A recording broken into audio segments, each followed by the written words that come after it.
Chapter 412. First of all, I want to say that I am very long-winded and do not have the ability to write prose, so please be patient and read. In any case, it is a free gift, so raise your hands and salute. It has already been 10 months since I started writing from the year of the Qing dynasty. 300 days passed in the blink of an eye. It passed so quickly that other than the extra money in my account, I didn't even feel any change. But the contents of the book were changing. The Jinghua and Jiangnan volume still stuck closely to the topic. One front and one back, the two lines intersected. Finally, the matter of Jingdou and Jiangnan was explained clearly. However, of the original 150 chapters, there were still a few more in the end. My control was indeed not perfect, but there was never anything perfect in this world, so it was not good to be so strict with myself. In the conclusion of the fourth volume, The Fog of the North Sea, I once said that The Fog of the North Sea mainly wrote about the handover. The romantic figures of the previous dynasty died, and the romantic figures of the present appeared. This volume, Jinghua and Jiangnan, was actually a process of succession. In reality, between the older generation of Shao Zhuang Mo and Han and the younger generation, there was still the middle generation, represented by the emperor, the eldest princess, and the four great grandmasters. Their strength was the strongest. If Fan Xian and Haidang wanted to take over, they had to break through this tough barrier. However, this had to be a long process.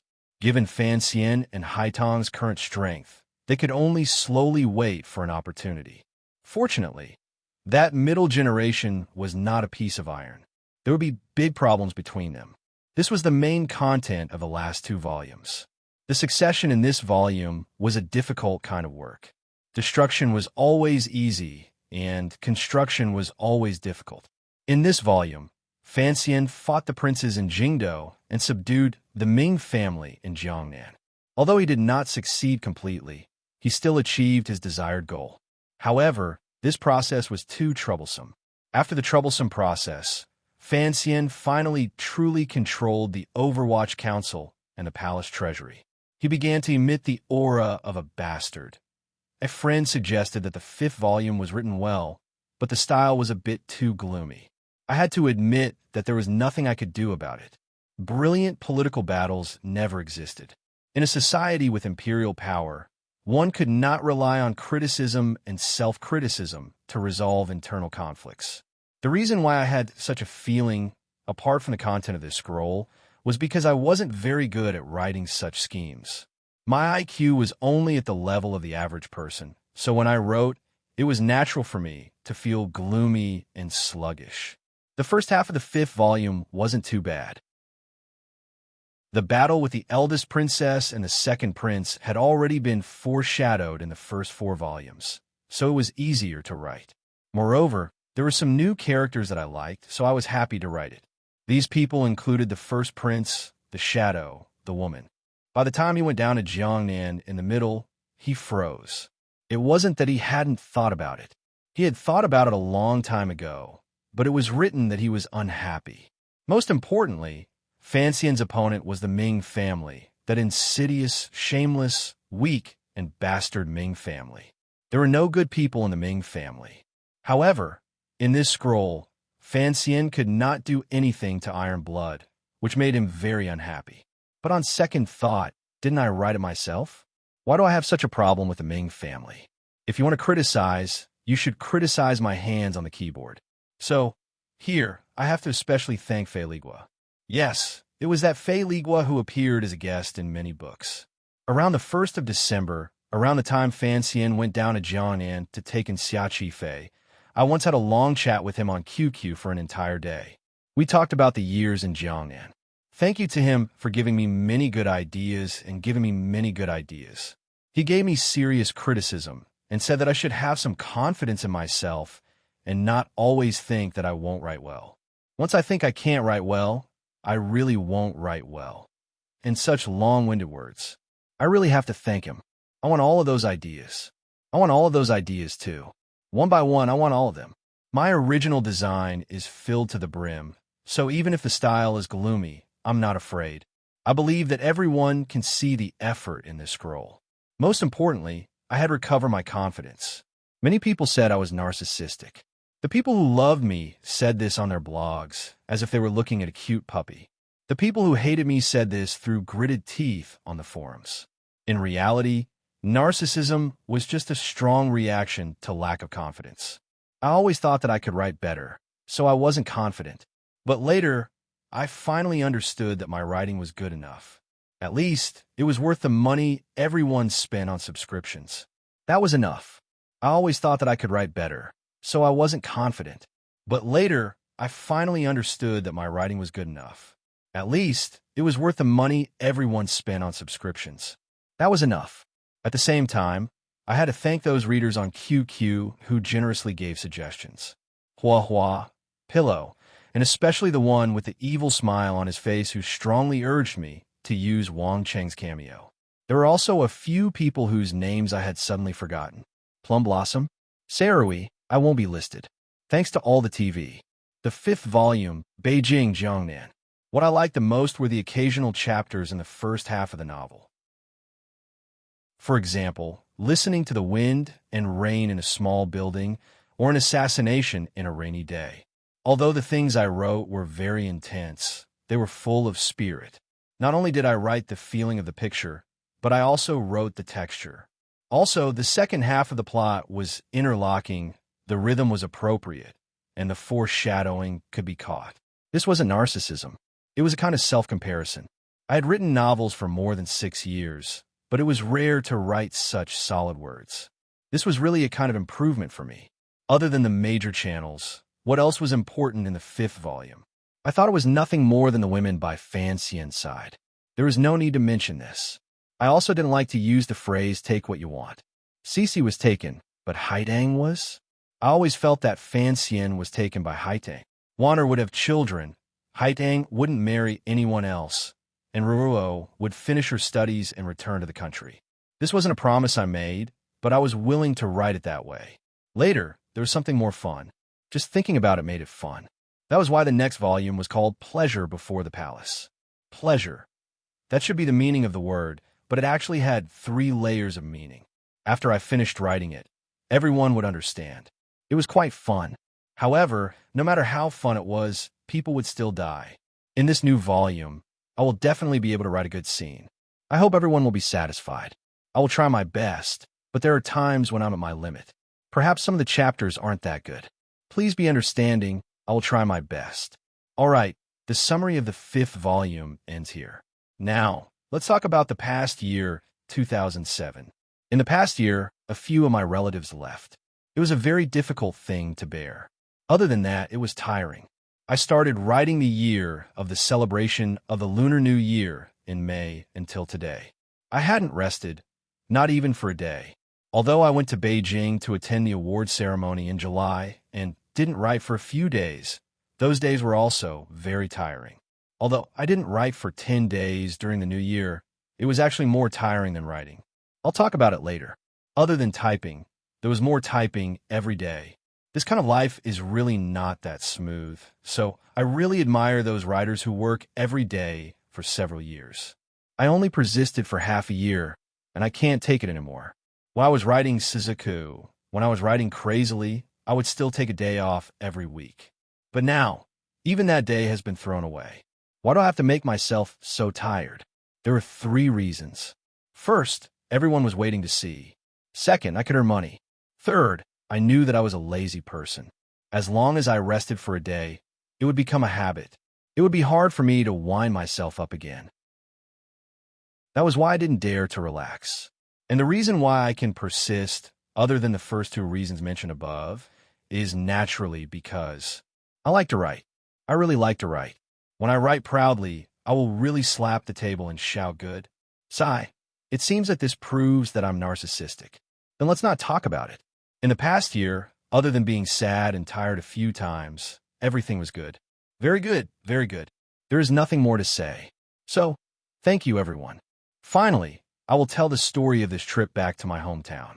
I originally wanted to write a mid-length story, but I found that I really didn't have the energy to do so I just casually said a few words. In the morning of the 29th, I took a bus and a boat back to the county town. In the afternoon, it was the big family reunion. There were 40 to 50 people. My cousins and nephews who haven't seen each other for a long time drank wine and congratulated each other. Some people shed tears during the dinner, very touched. On the 30th, I accompanied my aunt for the reunion, gentle and speechless. I drank more than 10 small cups of Wuliangye, very happy. On my first trip back to the mountain village, I was very grateful for the government's life-saving project. They built a guardrail on the side of the mountain road, but there was no guardrail on the winding mountain road. My cousin's driving skills were not good, and she stalled on the slope, slid backwards, panicked, changed drivers, succeeded. When I arrived at the mountain village, I felt a lot of emotions. In the 90s, my mother's hometown was ordered by my family to spend a summer here. I still remember the days when I was surrounded by green trees and big rocks. I took 3 little girls to climb the trees and fight. We played 6 decks of cards and performed in the dusk to see who could sing the most songs. At that time, I was 12 or 13, and it was my first time listening to Luo Dayo.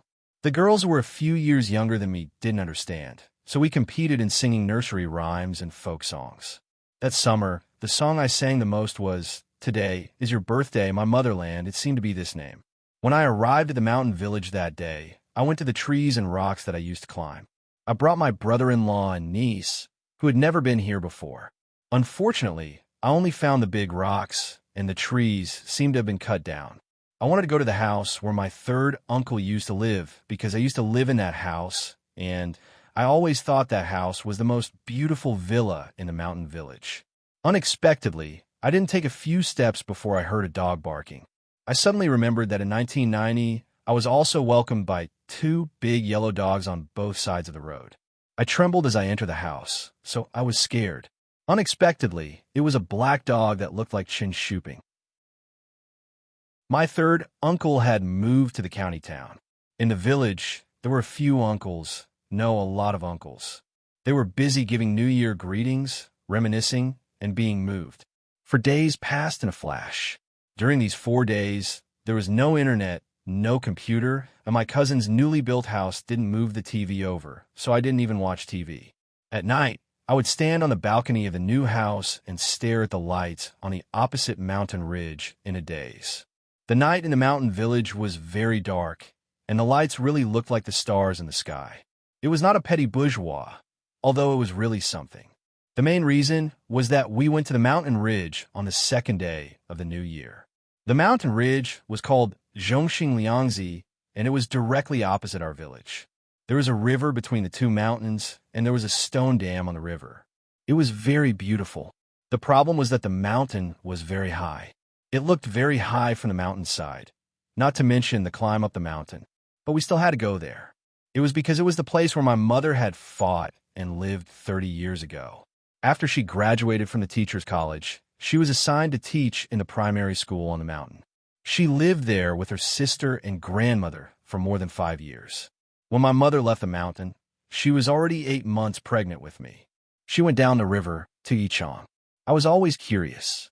How did my mother walk down the mountain with a big belly? My mother was now more than 60 years old. She told us clearly that she couldn't climb up the mountain anymore. As her children, we had to take her place and go to the primary school in the mountain village 30 years ago. Moreover, my sister was also very motivated. She had lived there until she was 5 years old, and her feelings for me were deeper than mine. On the second day of the new year, my sister, brother-in-law, eldest cousin, second cousin, and little cousin went up the mountain. I held the bamboo stick that my niece had made. When we went down the mountain, we met my cousin and her husband. We chatted for a while before crossing the river and climbing to the other side of the mountain. I decided to give up. I was tired. I was so damn tired. My eyes began to sparkle. It showed how my typing job was harming my body and how hard it was to climb that mountain. I didn't need to describe my feelings in detail. Anyway, my sisters and brothers had coaxed me and tricked me. We took 3 steps at a time and finally reached the top. The top of the mountain was flatter than the middle of the mountain. There were fields and houses. Of course, there were people there, and there was an elementary school.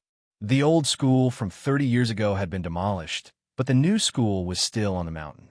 We first went to the new school and took some pictures. In a noisy classroom, we found many people playing Pai Gao and gambling. Then, we went to the old school and chatted with the residents next to the school. We found that the old school had been demolished and only a dam was left. My sister sighed and said that we used to play on this dam. It was foggy and cold at the top of the mountain. I couldn't describe it. When I went to the department store to buy water, I heard a name. It was something called Chui. I remember it was my sister's playmate. I asked her and learned that she had married in Hubei. The most successful thing was that we found the home of one of my mother's good friends next to the old school. The poor Ani had moved to another place. We only saw her uncle and her son. The uncle didn't remember what had happened in the past. He only remembered his mother's and father's names. He also remembered that his father was a soldier. The Ani's son lived in the Chengdu Sports Institute. She gave us her phone number. We exchanged greetings and felt touched. Then we went down the mountain and returned to the village. I told my mother the details and her phone number. A few days later, she contacted the Ani. We planned to have a good chat later.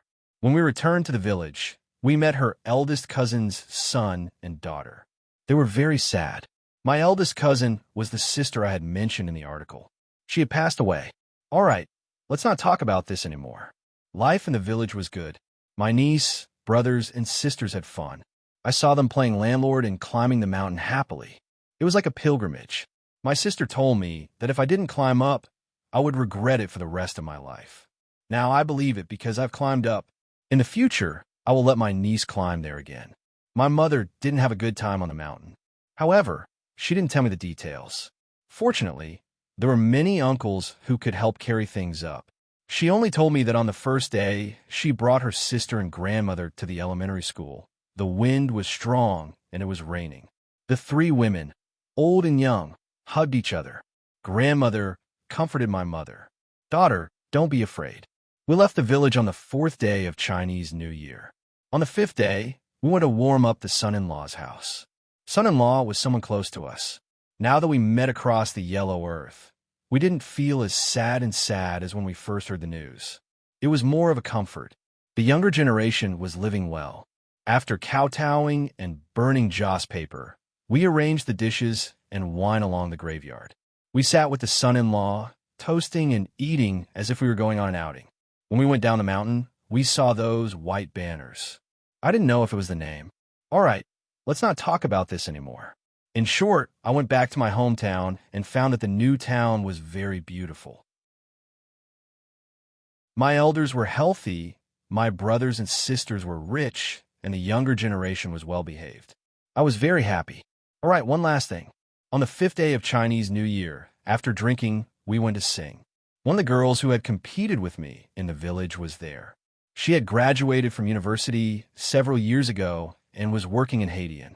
The well-behaved girls were picking songs, and the eldest girl was singing. I was drinking wine. When I heard the music, I almost spat it out. I looked at her dumbly. It's been 18 years, and you're still singing folk songs? Do you want to continue challenging me? To be continued. If you want to know what happened next, please visit www.cmfu.com. There are more chapters. Support the author and support the original reading. Chapter 413. Dietai. 10 years without going to the wild gull guess. White clouds come and go. Green mountains remain. Drinking to one's heart's content. Owing Izhou's talent. Offending Lu Ruan's drinking ban. Returning Li Du's poetry debt. Sour Jai laughs at me. I laugh at Sour Jai. Returning in the evening. The wild apes on West Lake Mountain mourn. In 20 years, how many romantic freaks? Flowers wilting and flowers blooming. Gazing at the clouds, the platform for worshipping generals. Sleeves of the stars to pacify the country, breaking the Yingyue bewitching stronghold.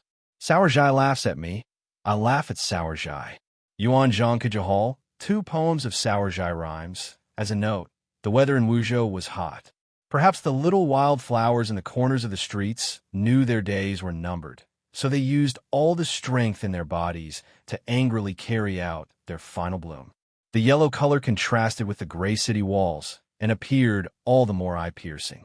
On the right side of the straight path next to the lake was a restaurant that had just been built in Wuzhou. It was the quietest and liveliest place to go.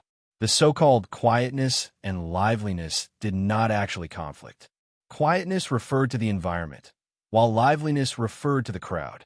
It was just past noon. The sun in the sky gave off a piercing light. The roasting hot air floated in the city and chased all the idlers into the restaurant. Behind the restaurant was a small lake that had just been opened. The wind from the lake poured in like a large fan produced by the palace treasury. However, it did not require manpower and could still bring a sense of coolness to the people in the restaurant. The green duckweed on the surface of the lake was very flourishing. It covered the surface of the water thickly, blocking out the sun and using its shadows to protect the fish in the water. Ever since Jingdo had an additional place called Baiyue Brothel, all the restaurants in the world seemed to have gone crazy overnight and learned this kind of arrangement. There was a lake behind the building and a courtyard by the lake. However, the buildings, lakes, and courtyards of Wuzhou actually all belonged to one person. For the people of Wuzhou, this person was like the quietness of the building, the duckweed on the lake, and the cool wind passing through the people. He was everywhere, protecting everything in Wuzhou. Wuzhou did not have a great shang, no great clan, no great army. There was only this person. Ever since 20 years ago, after this poor man had entered officialdom, his name had become the symbol of Wuzhou. As long as he was there, the days of the people of Wuzhou were good. Everyone had nostalgia for their hometown. Although everyone in the world thought that Sir was the most treacherous person in all of history, for Wuzhou, Sir was Wuzhou. Even in officialdom, people often abandoned the taboo name and directly called Sir Lin Wuzhou. Yes, the person we're talking about right now is the last prime minister of the Qin kingdom, the former prime minister who now lives in retirement in Wuzhou, Lin Ruofu. Ever since Lin Ruofu had resigned and returned home, given his identity, he rarely came out to meet with the people of Wuzhou. Even the Zhizhou, who was as respectful as a grandson, and the governor, who carried out the etiquette of a disciple, did not have many opportunities to see his appearance. But his influence on Wuzhou City was still unparalleled. Putting aside influence, at least half of the businesses in Wuzhou City were surnamed Lin. Wuzhou City flourished because of his greed for the world. Thus, no matter what, the people of Wuzhou would not say a single bad word about Lin Ruofu, even those hot-blooded students. But the same could not be said for others. I will cry out for this injustice for the Ming family. In the restaurant, a man of about 30 said angrily. His brows were full of anger. No one knew what he did, but the sharpness in his words could not be hidden. Could it be that after forcing a life to die, the court will just find some salary and let it go? The influence of the Jiangnan matter was too great. It also affected the Wuzhou region of Jiangbei. In the present world, there was much discussion about the Jiangnan matter. After all, Qin Kingdom was not a sealed-off country that strictly restricted speech, and the 8th Bureau of the Overwatch Council did not have the ability to supervise all the places outside of Jingdo. Thus, when people discussed, they were very bold. Because of the old Ming matriarch's abnormal death, the reputation of the imperial envoy patrolling Jiangnan Road, Fan Xian, had taken a great hit. After a series of actions, the Ming family was already in a precarious position, further proving Fan Xian's ruthlessness. The people of this world often sympathized with the weak, so in the discussion, there was some disdain for the government. However, ever since Fan Xian had stepped onto the stage, he had been too dazzling. Even the darkness of the Overwatch Council could not take away his brilliance. Thus, not everyone was crying out for the Ming family's injustice. Those young students, who had gotten the news from somewhere, once again leaned closer to the side of the leader of the scholars, Sir Fan Jr. When all was said and done, not many people believed that Sir Fan Jr., who had a belly full of poetry, would covet the Ming family's silver. The Ming family? When justice? A young man in his early 20s laughed mockingly and said, "He is nothing more than a bandit who colludes with pirates to kill people and steal goods. For Sir Fan Jr. to deal with them is the fortune of the court and the fortune of the people. Only an idiot like you would do such a foolish thing." The middle-aged man's anger flared. He slapped the table and said, Where did these pirates come from? Don't try to slander me. I am from Suzhou. The old Ming matriarch is merciful. She is already dead. How could she allow a child like you to carelessly frame her? The young man who had argued with him earlier was a scholar from Wuzhou. Hearing the middle-aged man announce his background, only now did he know that he was a traveler from Suzhou. He couldn't help but laugh coldly. Waving his fan, he said, "This matter has long spread throughout the scholar community. The Ming family, do you really think they are so clean? On the other hand, Sir Fan Jr., dare I ask, do you know what kind of shameful thing Sir Fan Jr. has done?" The Suzhou merchant paused and thought about it carefully. He realized that Sir Fan had been working for the court in Jingdo these few years. If one were to say that he had done something evil, there was indeed no way of saying it. The Wuzhou scholar smiled slightly and said, "Can't think of it, right? Sir Fan Jr. is a gifted talent and has maintained his integrity. He uncovered the scandal in the spring examinations and went to northern Qi to spread the might of the country. How could such a person compete with you? A stinky merchant for profit. That Ming family. If they hadn't done too many things in secret that angered both men and gods, how could they have provoked Sir Fan Jr. to act?" These words were actually a bit of sophistry, but it also made it impossible for the Suzhou merchant to refute. He could only hatefully say, "The Ming family colluded with pirates? Even the Jiangnan people don't know, yet you Wuzhou people know. Where are the pirates? How come the court hasn't caught them? If there really is a problem with the Ming family, the court should openly investigate the case. How can they use force to force people?" The two sides quarreled more and more fiercely. Their voices gradually grew louder, and their anger grew. Although the merchant had not run out of excuses, his face was already red. He stood up, rolled up his sleeves, and prepared to fight. Fortunately, someone came up to stop him from the side, so the weak scholar did not lose out. However, no one noticed that during the process of stopping the fight, a few black feet seemed to have kicked the Suzhou merchant a few times, making him cry out repeatedly.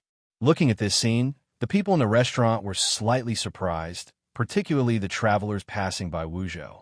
They were arguing about Sir Fan Jr.'s matter. But why did it seem like the Suzhou merchant had offended all of the people of Wuzhou? After watching for a while, these travelers felt their hearts grow colder. Even the waiter had gone up to kick him. Finally, someone could watch no longer. A delicate cry came from a table in the corner. "All of you stop." The owner of the voice was a woman. She was dressed in tight, light yellow clothing that wrapped around her curvaceous body. At her waist was a long sword. It looked like she was a Jianghu figure. Her appearance was very delicate. When the people at her table heard this shout, they all cursed inwardly, thinking that their junior sister was going to cause trouble again. They looked at the master behind the table with some fear and wanted to call the woman back, but they didn't expect that the woman would be so fast and had already walked to the center of the building. The master of the group at the table had a calm expression. He was almost middle-aged. His energy was restrained all over his body, making it difficult to see how deep he was. He only shook his head with a slight headache. It seemed that he had no way of dealing with this girl. The few people who were in the middle of fighting saw a meddlesome person and dispersed, leaving the pitiful Suzhou merchant in the middle. After all, this woman had a sword by her side. Normal commoners would not want to provoke her. "Why are you hitting him?" The woman furrowed her brows and asked with a shout. The Wuzhou people in the restaurant smiled and couldn't be bothered to pay attention to him. It was the scholar from earlier who smiled coldly and said, "Insulting an official of the court in public. Even if the officials are magnanimous, are we not allowed to hit him?" "Insulting an official of the court?" The young woman furrowed her brows in disgust and said, "What is so great about Fan Xian?" There was a clamor in the restaurant.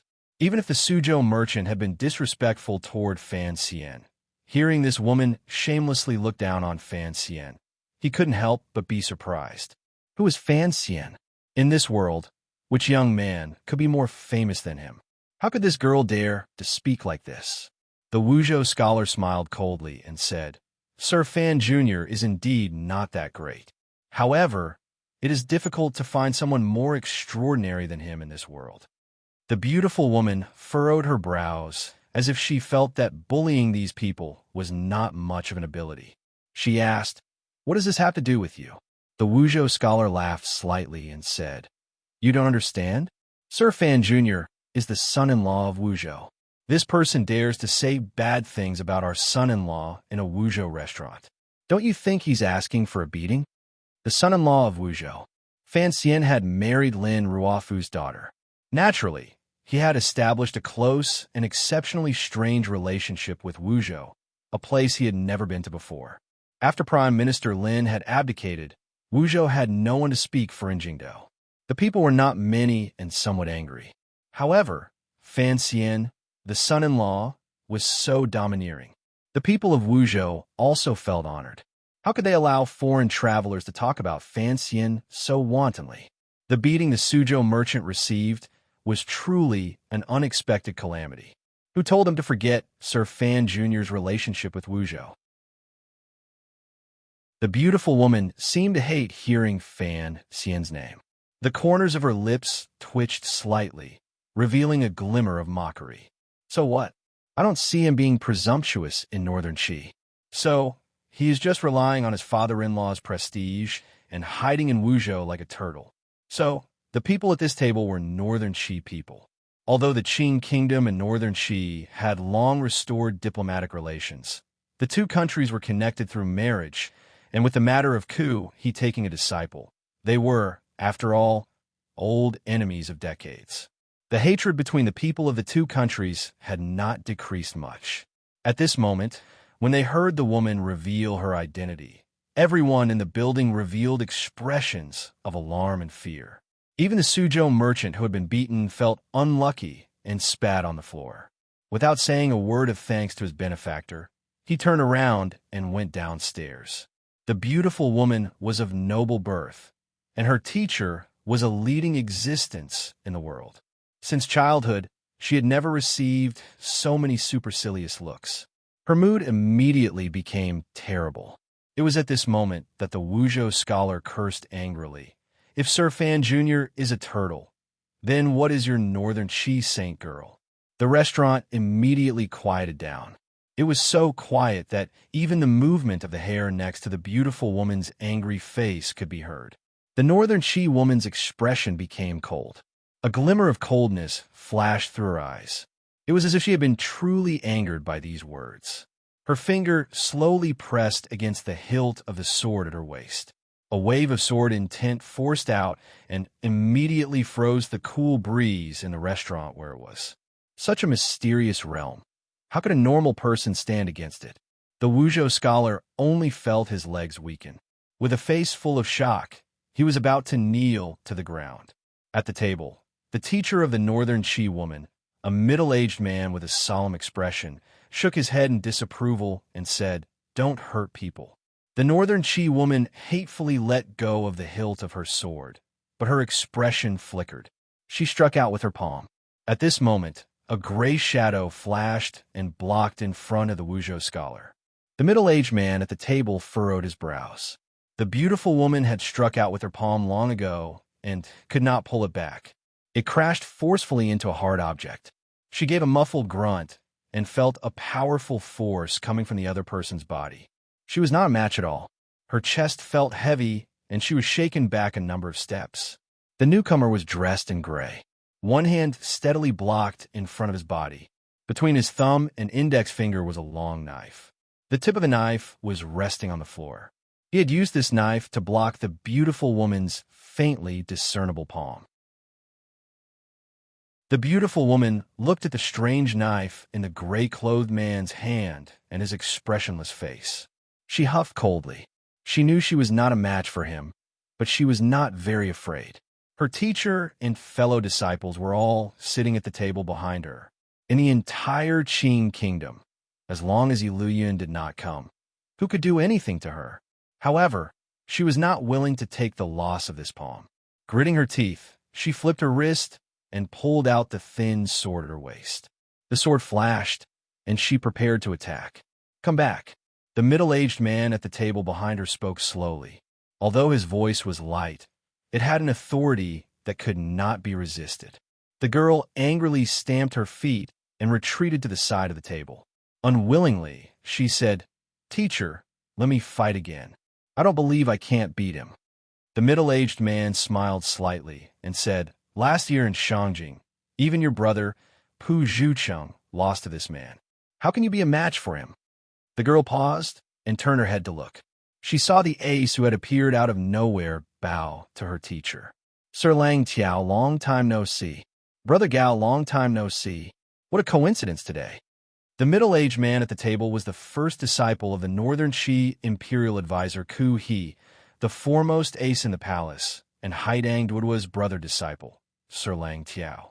The gray-clothed man who had saved the Wuzhou scholar's life earlier and held a long knife was Fan Xian's personal tiger guard leader. Go, what a coincidence. The two sides had suddenly met in Wuzhou. It was not something that could be explained with the word coincidence. Lang Qiao gazed at Gauda and smiled slightly. "He still won't see me?" Gauda's expression did not change. He respectfully replied, "The journey has been tiring. The mistress is resting quietly. The young master does not have time." The girl watched curiously as her teacher spoke to this person. Only now did she know that her teacher knew this person. However, she had always been cultivating in the mountains and did not know what had happened in northern Qi. Thus, she had not guessed Gauda's identity. Even this trip to Jiangnan was her own decision. She had no idea of her teacher's true plan. Lang Tiao slowly lowered his head. His two fingers gently gripped the wine cup. In a quiet voice, he said, "Please help me bring a message. This matter cannot be dragged on like this. We Northern Qi people have our own pride." After saying this, Lang Tiao rose and prepared to lead his group of disciples out of the building. At this moment, a bamboo curtain by the side of the building moved slightly. A handsome and delicate young man slowly walked out from behind the curtain. This young man's appearance was very elegant. His lips were thin and slightly pursed. There was a harmless smile on his face. However, there was a glimmer of a heart-chilling meaning in this smile. Lang Tiao stopped his leaving steps and looked meaningfully at the newcomer. This young man only nodded his head slightly in greeting before turning his face away. With a not-quite-there smile, he gazed at the noisy girl and said, "This is within Qing Kingdom territory. Do you think you can just leave after committing murder on the street?" Lang Tiao was slightly startled. He didn't know why someone of his status would make things difficult for his female disciple. He was about to say something when he saw the young man firmly wave his hand to stop him. Lang Tiao helplessly shook his head. The northern court relied on this young man for too many things, so he could only let him play. The northern Qi girl didn't know who he was and thought he was another pedantic scholar who only knew how to provoke people with words. She smiled coldly and said, "My name is Wei Yingning. What advice do you have for me?" Wei Yingning.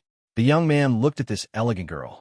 His eyes lit up, connecting the information he had received recently, as well as Lang Tiao's purpose in coming south. He immediately understood why this girl was so angry earlier. He turned to Lang Tiao and asked, "Your disciple?" Lang Tiao smiled and nodded.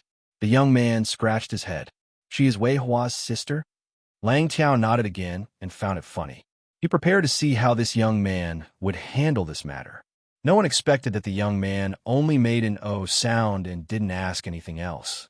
He turned to face the girl called Wei Yingning and said in a quiet and warm voice, "Seeing that there are no bad consequences, leave the sword behind, and I'll let you off this time." Leave the sword behind? Wei Yingning was furious. Tianyi Dao placed great importance on the inheritance of one's teacher. The sword at her waist was given to her by her teacher. As the saying goes, if the sword exists, the person exists. If the sword dies, the person dies. How could she just leave it behind? She smiled coldly and said, "Who are you? How can you speak so arrogantly?" A glimmer of anger finally appeared between Lang Tiao's brows. It was as if he had not expected this young man to be so ungrateful. The young man gazed at Wei Yingning and smiled slightly. "Putting aside who I am, I know who you are. You are Wei Hua's sister, and I call your old father brother at the table. You can be considered my junior. What's wrong with me disciplining you?" He then turned to look at Lang Tiao and smiled coldly. "Is it very interesting to use such a shameless method to force me to appear. Lang Qiao gave a bitter laugh and sat back down.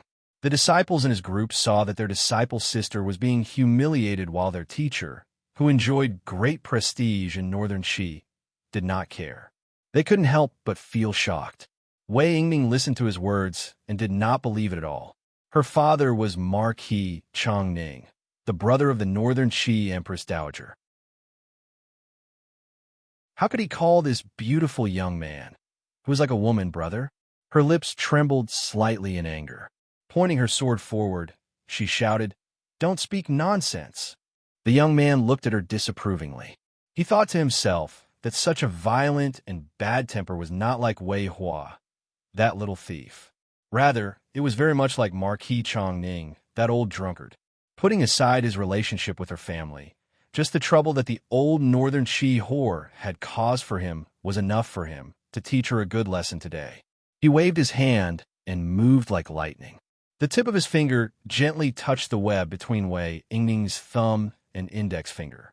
Gently and skillfully, he snatched the sword away. This move was as fast as lightning. More importantly, there was no warning. The movement was very minute. What a beautiful little trick. Wei Yingming stared blankly at this scene, as if she had seen a ghost. She was so frightened that she opened her mouth wide, unable to speak. The young man slowly stroked the surface of the sword and said in admiration, "It is indeed a good sword. Wei Hua, that brat, has taken all the money I gave him and put it into his own manner. Yet, he still has the nerve to steal my wife." Wei Yingming's chest tightened. She realized that she was truly stupid. It was only now that she recognized the other person's identity. Her brother was the commander of the Northern Qi Brocade Guard.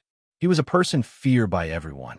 In this entire world, other than the emperor, probably only that person dared to speak so disdainfully.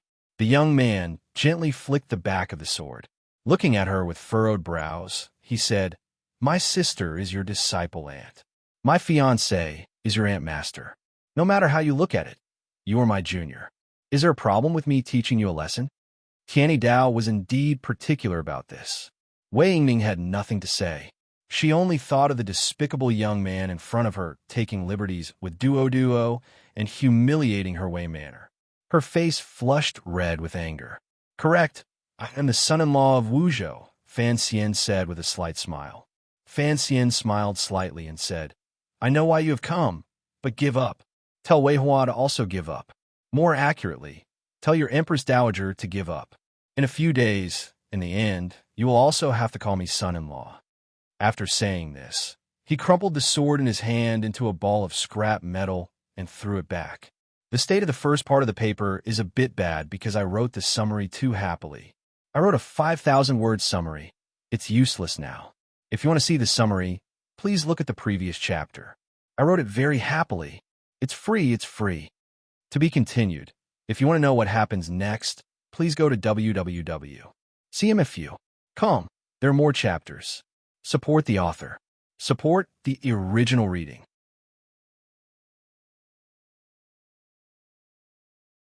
Chapter 414. It was said that Fan Xian and his group had long left Hangzhou and had been in Wuzhou for almost half a month. However, other than reporting this matter to the emperor, it was not revealed, so the people of Wuzhou did not know of this matter. However, there were no absolute secrets in this world, particularly something like returning home to visit relatives. It was impossible to hide it from everyone. Thus, it was not difficult to imagine that the head disciple of the Northern Qi imperial advisor, the foremost ace in the palace, Sir Lang Tiao, knew of Fan Xian's whereabouts. Lang Tiao's trip to the south touched upon an unusually interesting problem. Starting from the spring of the 6th year of the Qin calendar, the Northern Qi Saint girl Haiding Duo came to Jiangnan alone and met with Fan Xian.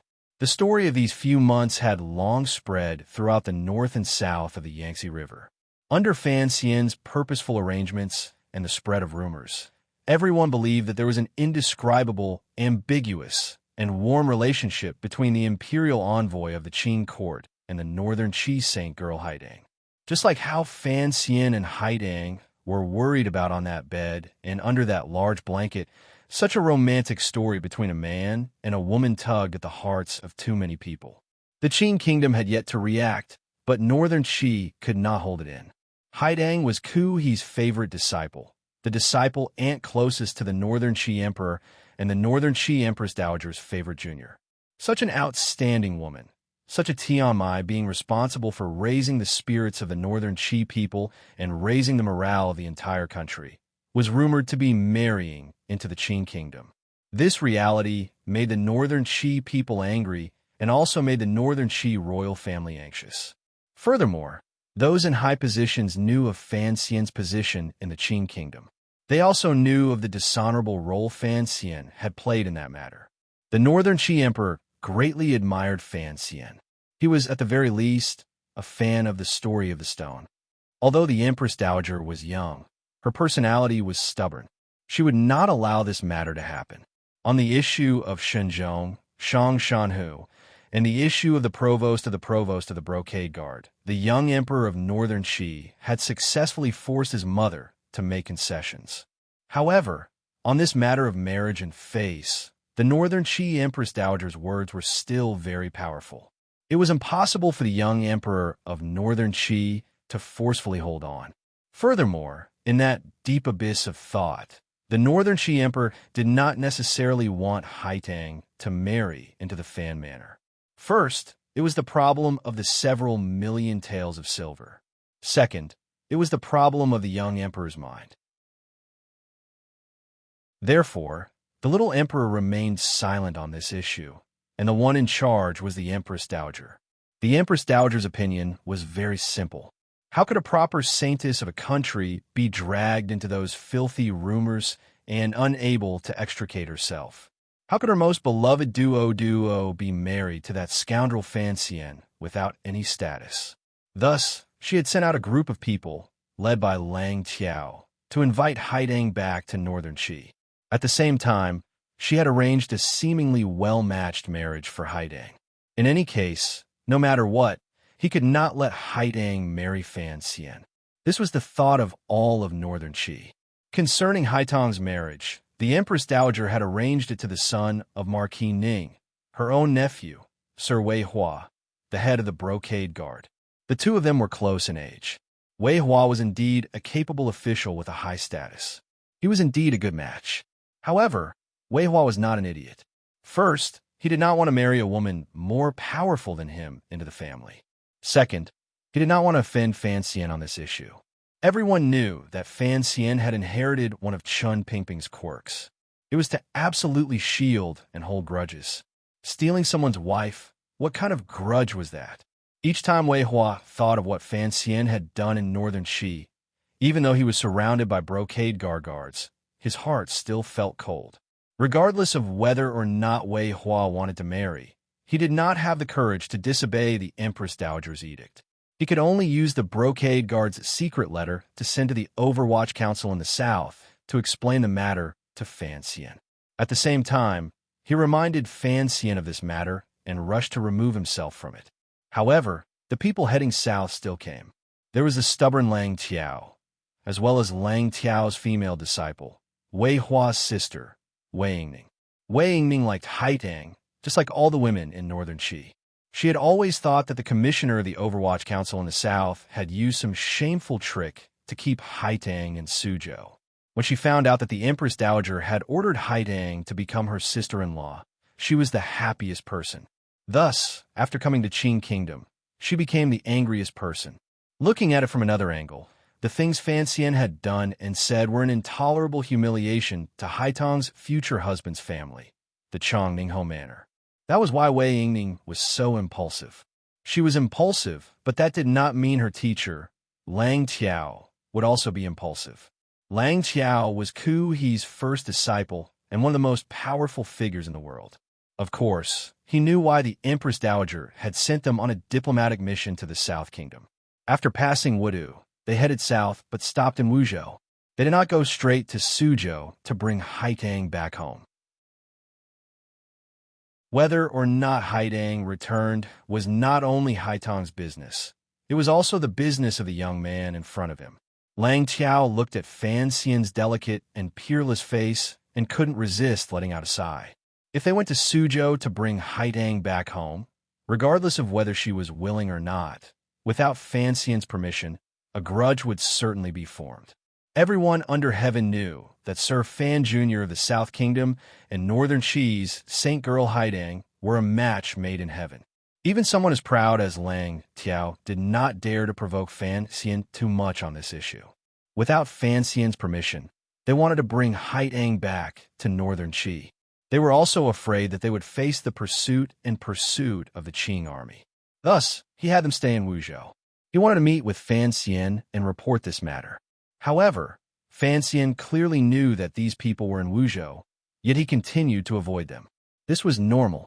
If he knew that his wife's paternal family had sent people to marry his wife to someone else, who would have the time to pay attention to it in Northern Qi, it was already good that he did not send an army to wipe them out. This was the background and prelude to the series of conflicts in the restaurant. The Northern Qi people in the restaurant heard Fan Xian's frivolous words, particularly the son-in-law and son-in-law, and couldn't help but feel angry. They thought that the Qing people were indeed shameless. Even someone as talented as Fan Xian could not be free from vulgarity. Every time he did things, he acted in a lowly manner. How could he talk about the matters between a man and a woman without the orders of his parents and the words of a matchmaker? Lang Tiao was someone who understood Fan Xian. He laughed bitterly and said, "You know this matter is impossible. Why are you so stubborn?" Fan Xian rubbed his nose as if he had smelled something unpleasant. He smiled coldly and said, "Eldest brother, I don't know what matter you're talking about." Lang Tiao was Haitong's eldest brother disciple. Because of this, Fan Xian's tone was rather respectful. However, when these words fell into Wei Yingning's ears, she couldn't help but feel irritated. She really was his niece. Lang Tiao thought for a bit and smiled. Clapping his hands, he had his disciples leave the restaurant. Fan Xian also smiled. Lifting the front of his robe, he naturally sat directly across from him. An Overwatch Council subordinate had long since brought them tea. The two of them sat across from each other at the table and faced each other without words. A moment later, Lang Tiao warmly said, "Even if you keep avoiding me, I will eventually have to go to Suzhou." Fan Xian nodded and smiled slightly. "The scenery in Suzhou is not bad. Duo and I often go shopping. We both like it." Lang Tiao's gaze narrowed slightly, and he changed the topic. "There are many things that you can't do as you please." Fan Xian avoided the question and straightforwardly said, "Speaking of which, in my life, there is nothing I can't do if I want to do it." Lang Tiao's brows furrowed. He didn't know what to do with the scoundrel in front of him. He could guess some of Haitong's thoughts, so he increasingly felt that the mission the Empress Dowager had given him was troublesome. Fan Xian glanced at him and smiled lightly. "The Northern Qi Empress Dowager wants you to go to Suzhou, so you should go. As for whether or not you can take her away, what does that have to do with you?" Lang Tiao listened to these words and thought for a moment. Then he smiled. There was a glimmer of profound meaning in his smile. "You're so confident because you're certain that Duo won't return with me?" Fan Xian was silent and didn't say anything. In this matter, Haitongs will held the most important position. No one could change anything. Regardless of whether it was Northern Qi or himself, they were all vainly trying to influence her choice. Lang Tiao warmly said, "Perhaps you're wrong on one point. I came to Wuzhou to see you not because I need you to help me persuade her. I just want you to know that we're preparing to take her back. This is a matter of etiquette, not asking for your approval." Fan Xian gritted his teeth slightly and said in a cold voice, "Isn't her problem also my problem? I'm afraid that's not what she thinks." Lang Tiao smiled slightly and gazed at him. "I'm the eldest disciple who watched her grow up. Although you're on good terms with her now, I'm afraid I'm still a bit more aware of what she truly thinks. She's a proud person. Think about it. Will she always stay in Suzhou?" Fan Xian was silent again. He knew what Lang Tiao said was correct.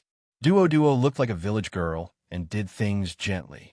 But deep in her bones, she had developed a powerful confidence and pride because of her powerful abilities.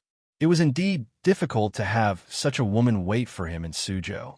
Most importantly, Fan Xian asked himself, up until now, he could not promise her anything. This was a love story, a story of a stallion. In reality, this was a story between people. It was somewhat sad and somewhat helpless. She is a person of northern Qi. Lang Tiao stared into Fan Xian's eyes and quietly said, "This is not a concept forced on her by anyone. It is an understanding formed since her youth.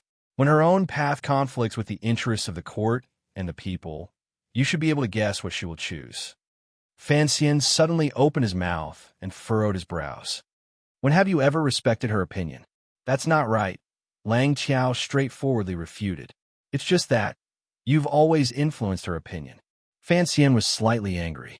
He slapped the table and said, "You people are also unreasonable." Lang Qiao looked at him and didn't say anything. After a long time, he finally broke the silence and smiled coldly. "What can you give my sister, disciple? I don't care what the Empress Dowager thinks or what teacher thinks. If you can marry her, I will stand on your side." His words were powerful and resonant, and no one dared to doubt his words. Fan Xian replied, "I have worked so hard to create this situation for the sake of marrying her in the future." Lang Qiao gave a not quite there smile and said, "How are you going to marry her? Divorce your current wife?" This was Wuzhou, Lin Ruofu's home. Fan Xian was Wuzhou's son-in-law, Wan Er's home.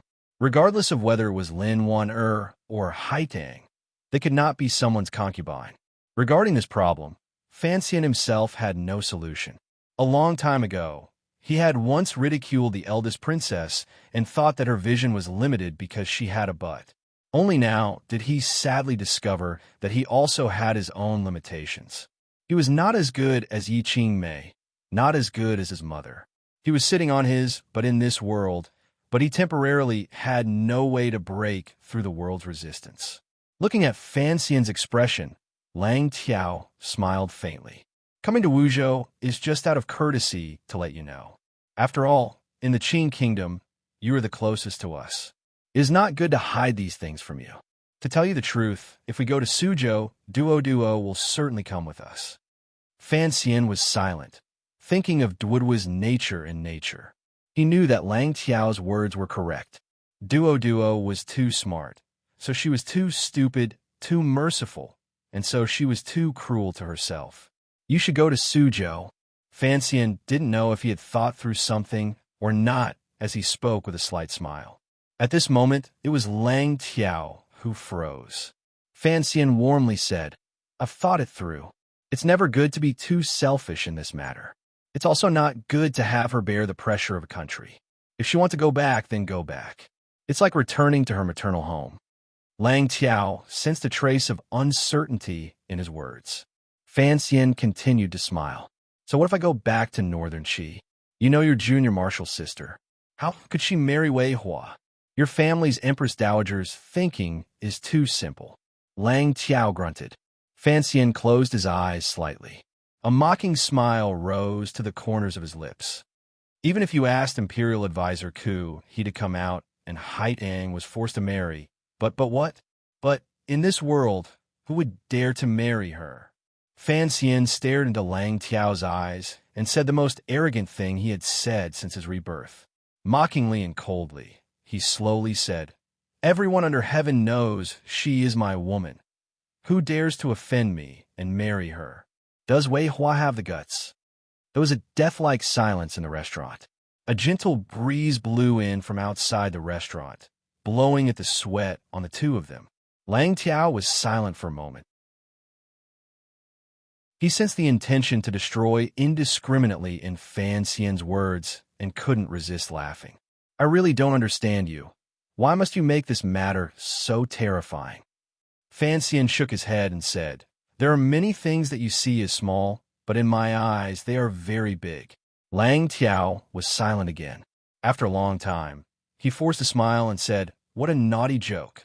It was indeed a naughty joke. The two of them had not been talking about anything else. It had only involved the matter of that woman. Lang Tiao looked at Fan Xian's calm eyes and smiled lightly. "To discuss such a matter in Wuzhou, are you not afraid that Prime Minister Lin will feel uncomfortable and that the princess will not be happy?" The reason why Lang Tiao dared to use words to block him earlier was because he was relying on this point. He was certain that Fan Xian would not dare to confidently say certain things. Fan Xian was slightly startled and ignored him. He only smiled coldly and said, "We've already met today. Why aren't you going to Suzhou?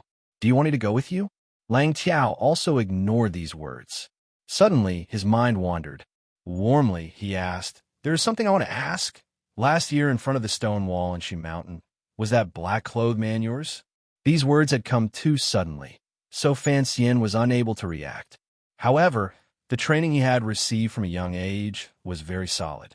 Astonishment appeared on his face, and he replied, "What black-clothed man?" As for the matters of Shi Mountain, Shaoan, and the temple, Fan Xian had long come clean to Haidang. From Haitong's mouth, he knew that Imperial Advisor Ku he had long discovered the problem. However, this kind of thing could not be admitted even if he was beaten to death. He would hold on for as long as he could. Fan Xian trusted Haidang. She would certainly not betray him on such an important matter. As expected, Lang Tiao did not ask further. He only quietly said, "Since it is so, then we won't talk about it anymore. I'm going to Suzhou. You're in Wuzhou. I can only hope that there won't be any problems in the future." There would definitely be problems. Fan Xian was calm. In a quiet voice, he said, "There will be problems. If you dare to disregard her wishes, no matter who, even if your teacher appears, if you force her to marry, believe me, truly, please believe me." Very gentle words, but Lang Tiao's heart was slightly cold. Having already reached the upper 9th level, he had long seen that although Fan Xian had advanced unusually during this half a year, he was still not as experienced and ruthless as himself. Hearing these warm and gentle words, he still couldn't help but feel a chill in his heart. "Believe you about what?" Fan Xian smiled slightly. "If you dare to force my second wife to marry, I will certainly think of a way to destroy Northern Qi." Lang Tiao was silent. Regardless of whether or not Fan Xian's threat could be carried out, given his relationship with Northern Qi, if such an important figure valiantly threw himself into the Qin Kingdom's Iron Blood faction, it would still be a loss no one could bear. "Believe me," Lang Tiao also said warmly, "I will not let my sister disciple marry someone she doesn't want to marry." Fan Xian thought for a bit and smiled. Extending his hand, he shook Lang Tiao's wide and strong hand. "This is a man's promise." A glimmer of a smile suddenly flashed through Lang Tiao's eyes. "Perhaps it's not just a man's." Fan Xian was slightly startled and ignored him. He only said, "To answer your earlier question regarding the matter of Duo, I'm only following my father-in-law's wishes. Regardless of whether or not I can marry her, at the very least, I cannot let someone else marry her." Fan Xian's father-in-law was Lin Ruofu, Lin Wan-er's father. Who would have thought that this old man would set down such a rule for Fan Xian? Probably no one would have thought of this. To be continued. If you want to know what happens next, please log on to www.cmfu.com. More chapters. Support the author. Support original reading.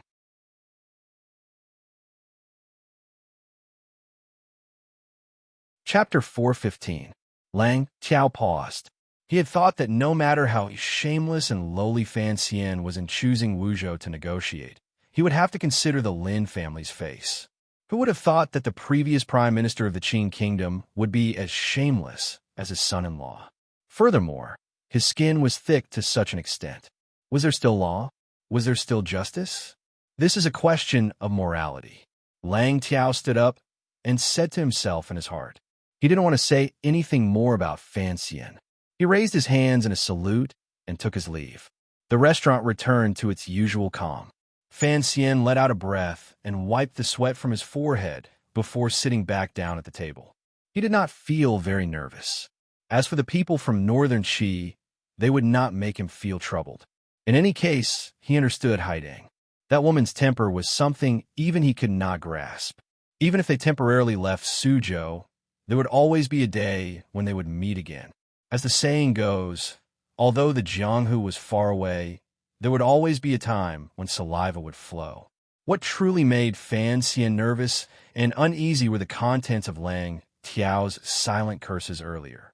This was, after all, Wuzhou, Prime Minister Lin's hometown. What would Wanner think if he discussed the problem of him and another woman with guests from far away? Where would Prime Minister Lin put his face? How would he explain it to his family? That was why he had been avoiding Lang Tiao. Part of the reason was because of this consideration. He had come today because Lin Ruofu had very openly and honestly had a conversation with him. It was because of this that he had enough skin and shamelessness to discuss these things with Lang Tiao. The Northern Shi people took the broken sword that had been twisted into a dough and boarded the carriage heading south. As for what would happen in Suzhou, Fan Xian no longer wanted to care. He didn't have the ability to care.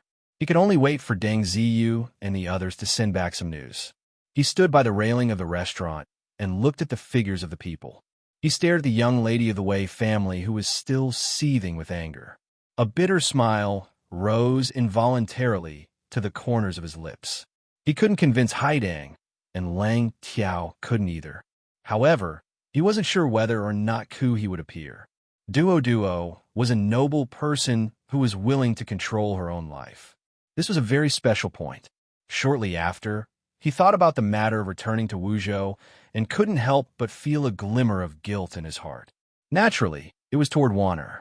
No matter how he thought about it, he couldn't think of a good way to handle it. Only then did he gradually feel Zhang Wuji's pain and happiness in the past.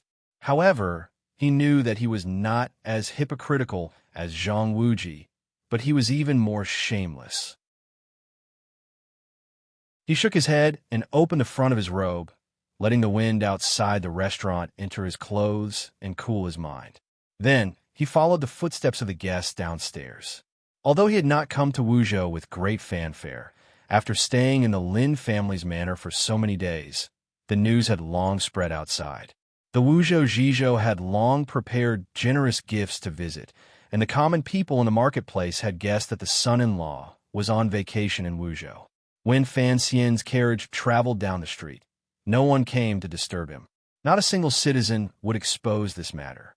The people of Wuzhou only saw the carriage and bowed slightly, silently, saluting. This kind of respect, which carried a glimmer of distance, but also came from the heart, made Fan Xian very happy. From this matter, he could clearly see just what kind of position and reputation his father-in-law had in Wuzhou. However, he had not thought of one thing. The Wuzhou people's respect for him was not only because of old Prime Minister Lin, but also because of Sir Fan Jr.'s own reputation. The Wuzhou people were very proud of this son-in-law. When the carriage returned to the terrifyingly large manor of the Lin Manor, Fan Xian quickly rode to the back hall. The first thing the old man, who was playing with the emerald snuff in his hand, said was, "Those who do great things need to be thick-skinned and black-hearted." Fan Xian was silent. He found a chair and sat down. In a quiet voice, he refuted, "This has nothing to do with those things." The old man playing with the snuff was Prime Minister Lin Ruofu, who had returned to his hometown to retire. In a year's time, this once second-to-none major figure in Qin Kingdom had become like a kind old man in the countryside. His hair was combed softly, and he wore a comfortable unlined garment. On his feet was a pair of half-shoes without heels. However, there was a glimmer of tiredness and boredom in Lin Ruofu's sunken eyes. Perhaps it was because he had left the scheming of the court. This kind of indifferent cultivation made his spirit not as great as it had been in the past. Lin Ruofu listened to Fan Xian's reflexive retort and couldn't resist smiling slightly in criticism. "Do you really think this is just a matter of love between young men and women?" Fan Xian was silent for a moment. He then said, "I don't think, in essence, there is much difference." Lin Ruofu's hand, which had been incessantly stroking the snuff bottle, stopped. Looking at him, he said, "Is that so? But once this matter develops, it will not be so simple. If that woman did not have the identity of Northern Qi's sage girl and did not have a connection to the Northern Qi royal family, would a matter of love between young men and women? Do you think I would allow you to have such thoughts after being married for less than 2 years? Would the emperor silently allow you?" Fan Xian understood this logic. If it was not for the fact that marrying Haidang would bring some benefits to himself and the people behind him, no one would stand on his side. Particularly from Lin Ruofu's standpoint, there was no reason for him to help his son-in-law find a mistress. Father-in-law. Fan Xian forced a smile and said, "The one who told me to go be ruthless is you, and now the one criticizing me is you. What should I do?" Hearing these words, Lin Ruofu couldn't help but laugh. "What you said last night was very much to my liking. I don't care what your relationship with that woman is like. As long as your position in court is more stable, my Lin family will be more stable." Fan Xian nodded. With Haitang, a great aid from the outside world, his position in the Qin kingdom would also be much more stable. However, in some areas, he was indeed a cold and emotionless person. He still retained some of the ideas from his previous life. Unconsciously, he did not want his private matters to be connected to politics. Furthermore, Haidang might not be willing to marry him. Seeming to guess what Fan Xian was thinking, Lin Ruofu smiled slightly and said, "Actually, you and I both understand the development of this matter. Whether she marries into the Fan family or not is not a matter of importance. As long as she doesn't marry someone else, it's fine." Fan Xian nodded again and admitted that this old fox's thinking was the same as his. "I'll go see Warner and bow." He stood and bowed respectfully to his father-in-law.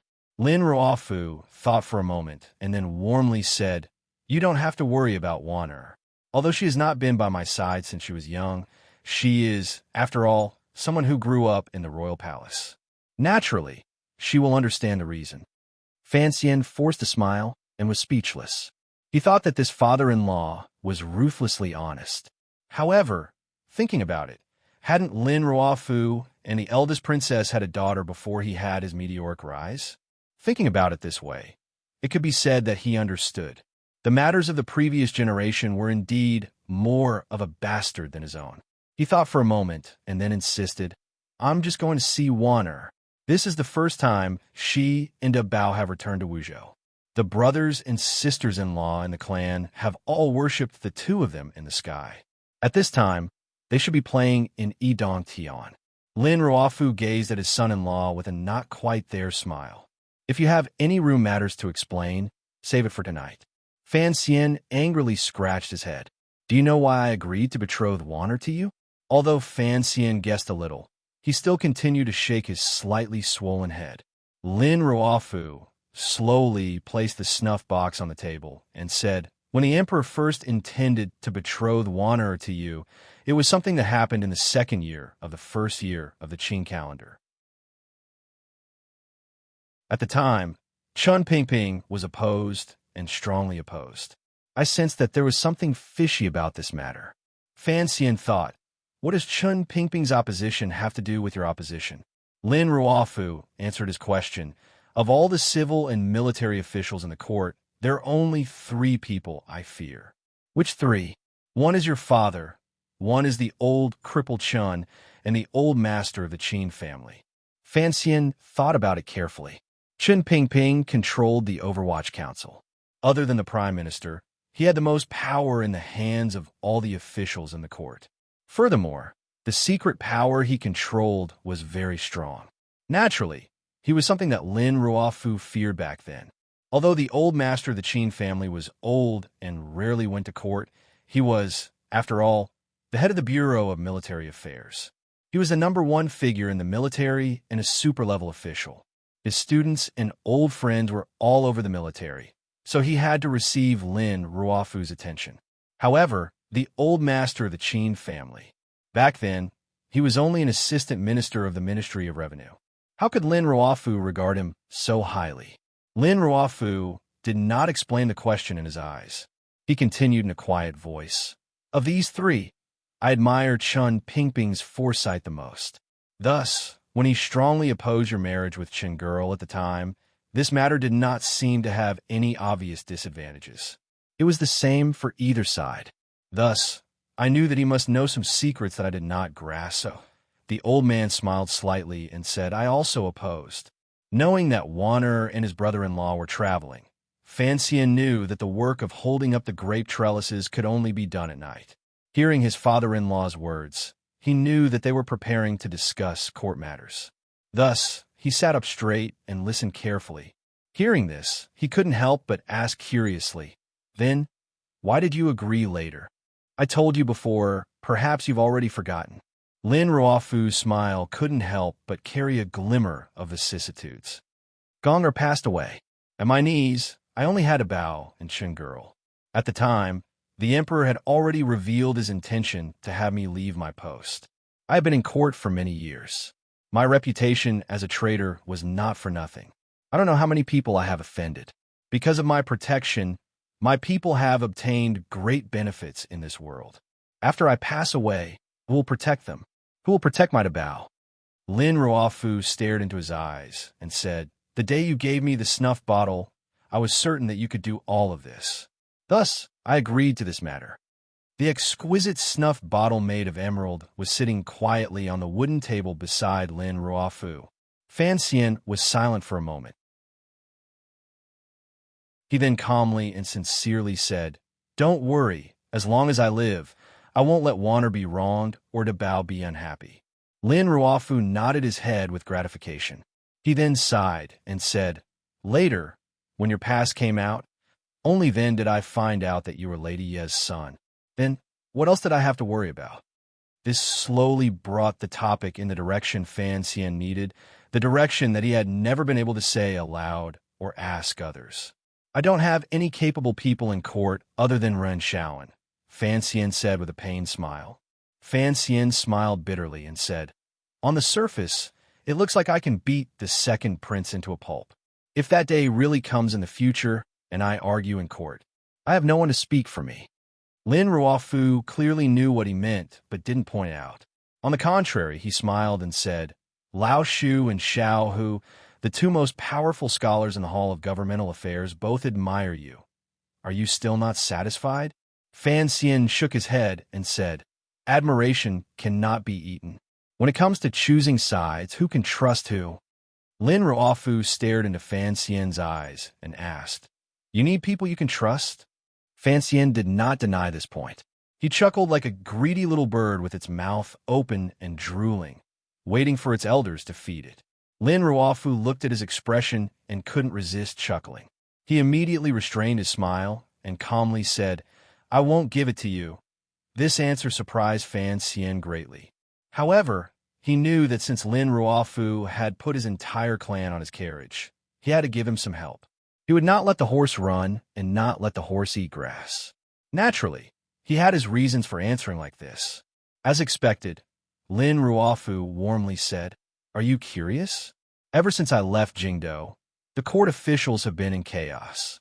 Those who have thrown their lot with the second prince and Yunrui have thrown their lot with the Eastern Palace.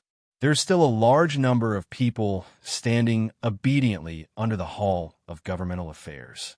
Fan Xian furrowed his brows slightly. He had long discovered this phenomenon. The strange thing is, why is no one throwing their lot with you? Lin Ruofu gazed at him with a not-quite-there smile. "You have long made a name for yourself among the scholars under heaven. Adding on Zhuang Mohan's gift, although you are a bit young, it is not impossible for you to openly become the leader of the scholars. Why?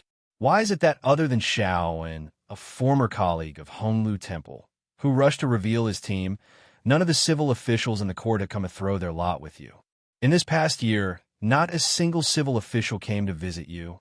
Until now, other than those 4 students of yours who are languishing in the various prefectures, you haven't developed any power at all." This was precisely Fan Xian's great confusion and headache. At the beginning, he had thought it was the emperor's art of checks and balances.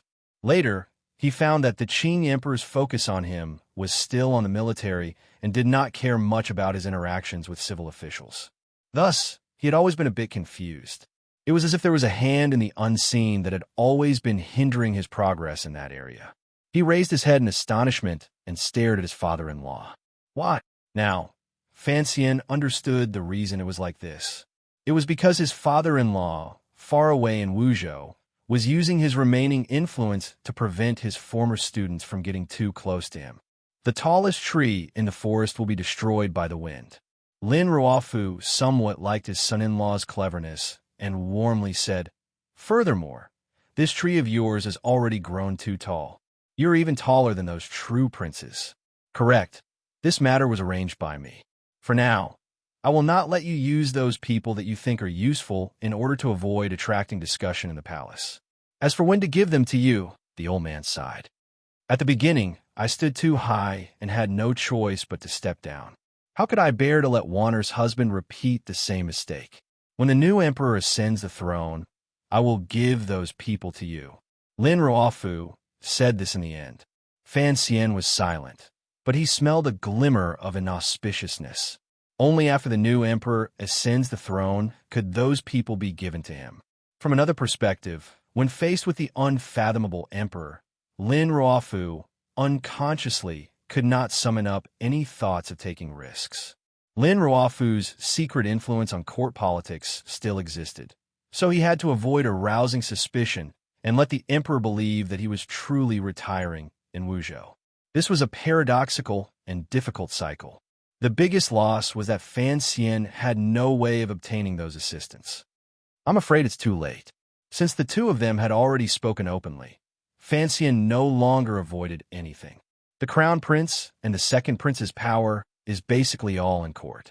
If one of them ascends the throne in the future, I don't think I will have any good days.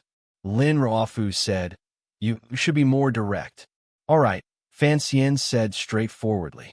"I will not allow the crown prince or the second prince to sit on that chair." Lin Ruofu smiled and said, "Thus, this is your problem. Without that power, the crown prince and the second prince are no longer a match for you. Why do you care about this? You have done well this past year, but the biggest problem is that you have found the wrong direction of the battle." Fan Xian was surprised. Perhaps Lin Ruofu was thinking of something from many years ago. The gaze in his eyes seemed to grow deeper and deeper. Slowly, he said, "In the current situation, you only have one enemy, and that is Yun Rui." At first, Fan Xian was surprised. Shortly after, some disapproval rose in his heart. He had seen the eldest princess methods. When she played with schemes, they were as intricate as embroidery.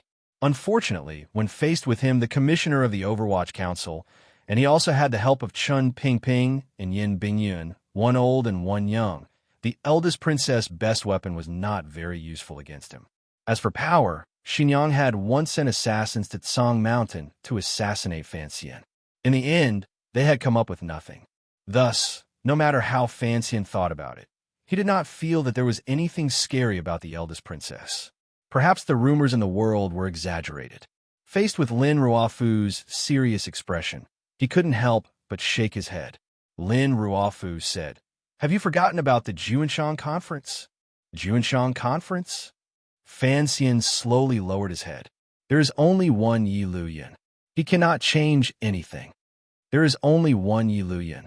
Lin Ruofu looked at Fan Xian with a strange gaze and said, "There is also only one Sigu Jian.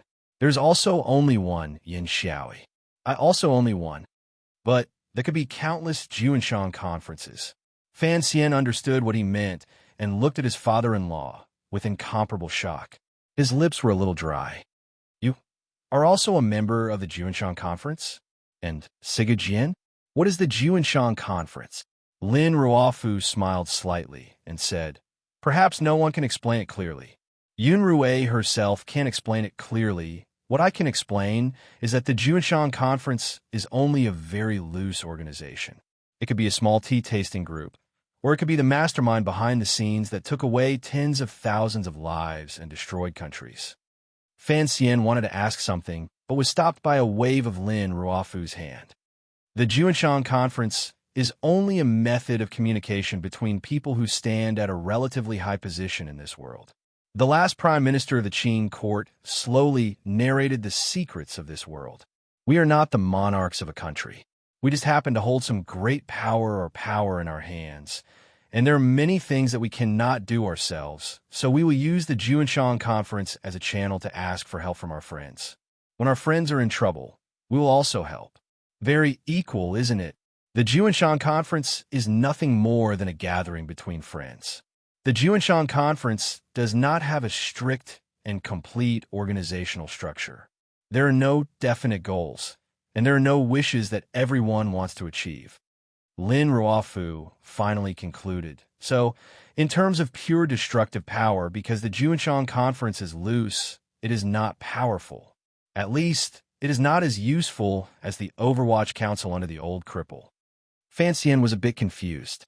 Since it was so, why did his father-in-law want him to be wary of the eldest princess Juanshan Conference? Lin Ruofu smiled slightly and said, "In the end, Chen Pingping was pressuring Yunrui. You also seem to be pressuring, am I right?" Fan Xian had to admire the other party's political sense and nodded his head. "But you and the old cripple both seem to have made a mistake," Lin Ruofu said quietly. Lin Ruofu quietly said, "You always think that by forcing the eldest princess and the second prince to jump up and stand against the emperor, you can easily obtain victory in the entire battle. Is that not the case?" Fan Xian furrowed his brows. The Qing kingdom was the most powerful country in the world. Although the Qing emperor had been silent for a dozen years, the history of the past had long proven that the Qing emperor's methods were not something anyone could stand against. Because you underestimated Yunrui and the Juanshan Conference, if you allow this situation to continue and she truly goes crazy, who knows what the consequences will be? Lin Ruofu said this with a smile. He was talking about the eldest princess who had been entangled with him for many years and had even given him a cute daughter. Isn't the Juanshan Conference very loose? How can it compare to the power of a powerful country? The Juanshan Conference is like a ball bouncing around in the room. Once someone wants to press it down, the power of the rebound will be concentrated, Lin Ruofu said with a glimmer of worry on his face. Lin Ruofu said with a hint of worry on his face, "Especially during this year, with you and the old cripple skillfully weaving, Yunrui seems to have no way out. If at this time, the Juanshan Conference suddenly discovers an abnormally powerful opponent, the loose will become tight and the hidden power will burst forth. This is the same logic as people. When you discover a long-desired goal, any kind of risk is worth taking." Fan Xian listened to these words, and a glimmer of coldness rose in his heart. Although he had created and hoped for this situation, he was still shocked by his father-in-law's words.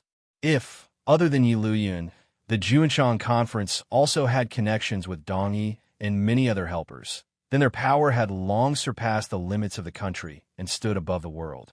To have the right to turn the loose fellowship into a barrel of gunpowder in the entire world, only the Qing emperor had this right. Will Siga Jian also act? Fan Xian couldn't resist shaking his head. Lin Ruofu gazed at him with a slight smile.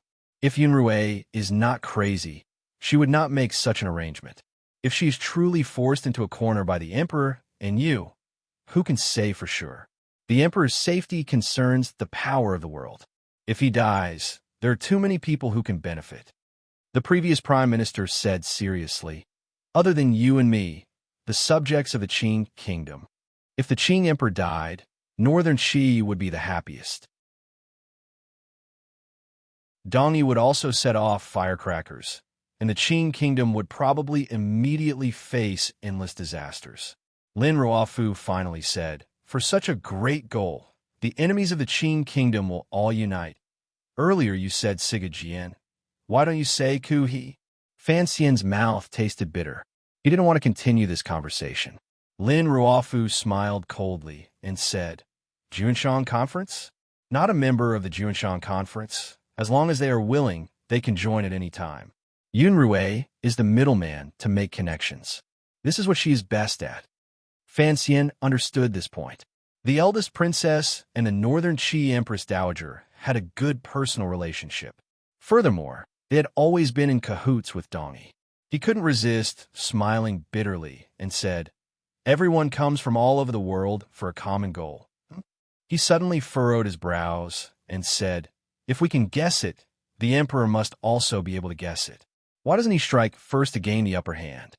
The room was silent for a long time before Lin Ruofu gently said, "Earlier, we were talking about Yunrue's matter. Although she's crazy, I have, after all, known her for 20 years. Naturally, I can guess what she will do." But the emperor, Lin Ruofu, couldn't resist showing a glimmer of admiration. "Although he once betrayed me, I have to say that no one knows what he is thinking in his heart. Perhaps he is waiting for that day. Perhaps he is arrogant to the point of being a moron," Fan Xian thought inexplicably. "Then what should I do?" Lin Ruofu asked in a quiet voice. "Didn't you originally plan to be a spectator? However, if the matter reaches a certain level, whether you are willing or not, you will still have to go on stage and act.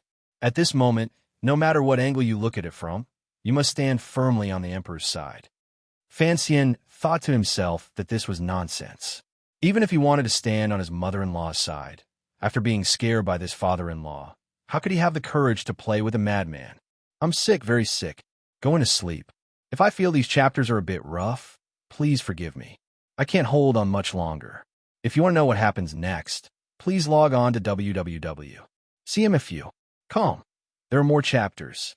Support the author and support the original reading."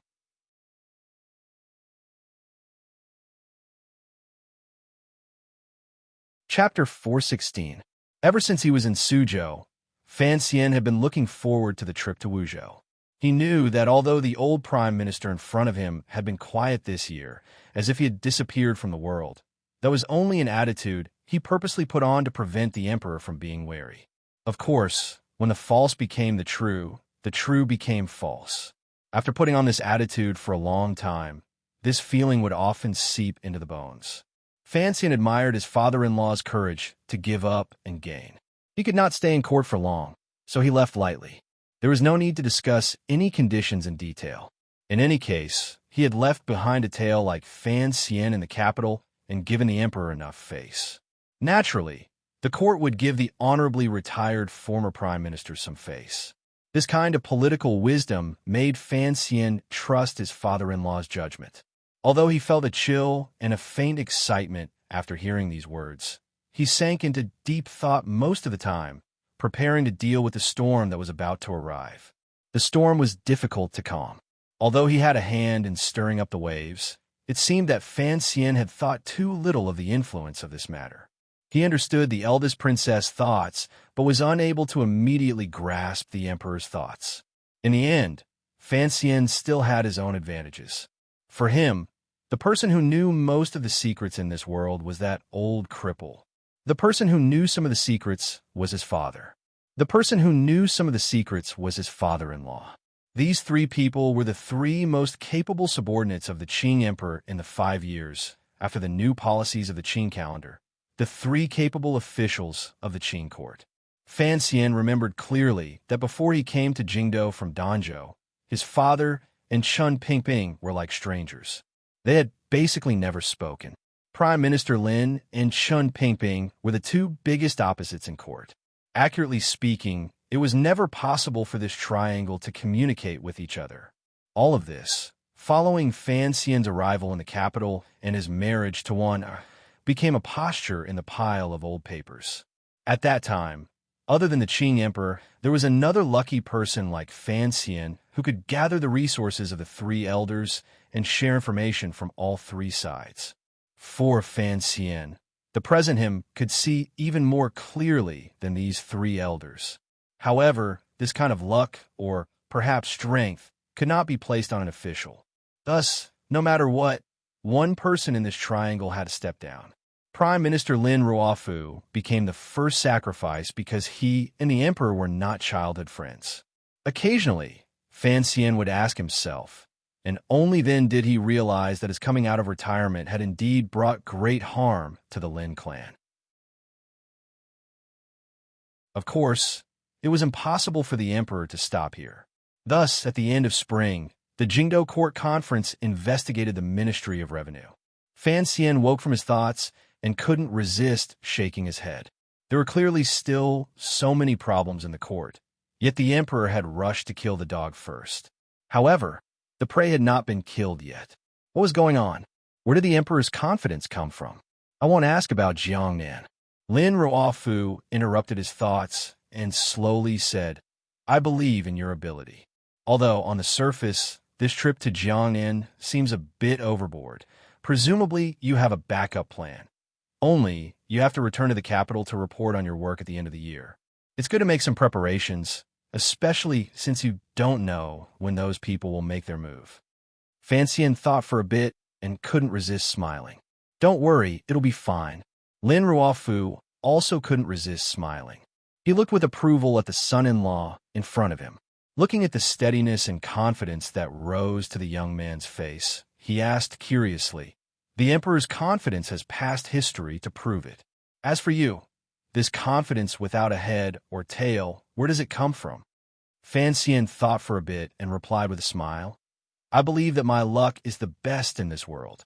Lin Ruofu was speechless and shook his head helplessly. A moment later, he said evenly, "What do you think of Yuan Hongdao?" Fan Xian was slightly startled. He knew that Yuan Hongdao was once a guest of the Prime Minister's manor and a good friend of Lin Ruofu's for decades. However, it seemed that after the matter of Prime Minister Lin stepping down, this person called Yuan Hongdao played a dishonorable role. Now, this person had already become the foremost strategist in Xinjiang. Without question, he had sold out his friend for glory. Fan Xian didn't understand why his father-in-law would suddenly mention this person. He furrowed his brows and thought about how his father-in-law didn't seem to think of a way to kill this person for revenge. He felt it was strange. Yuan Hongdao is a very powerful person and a very free and easy person. Lin Ruofu smiled slightly. "I still don't understand why he would sell me out.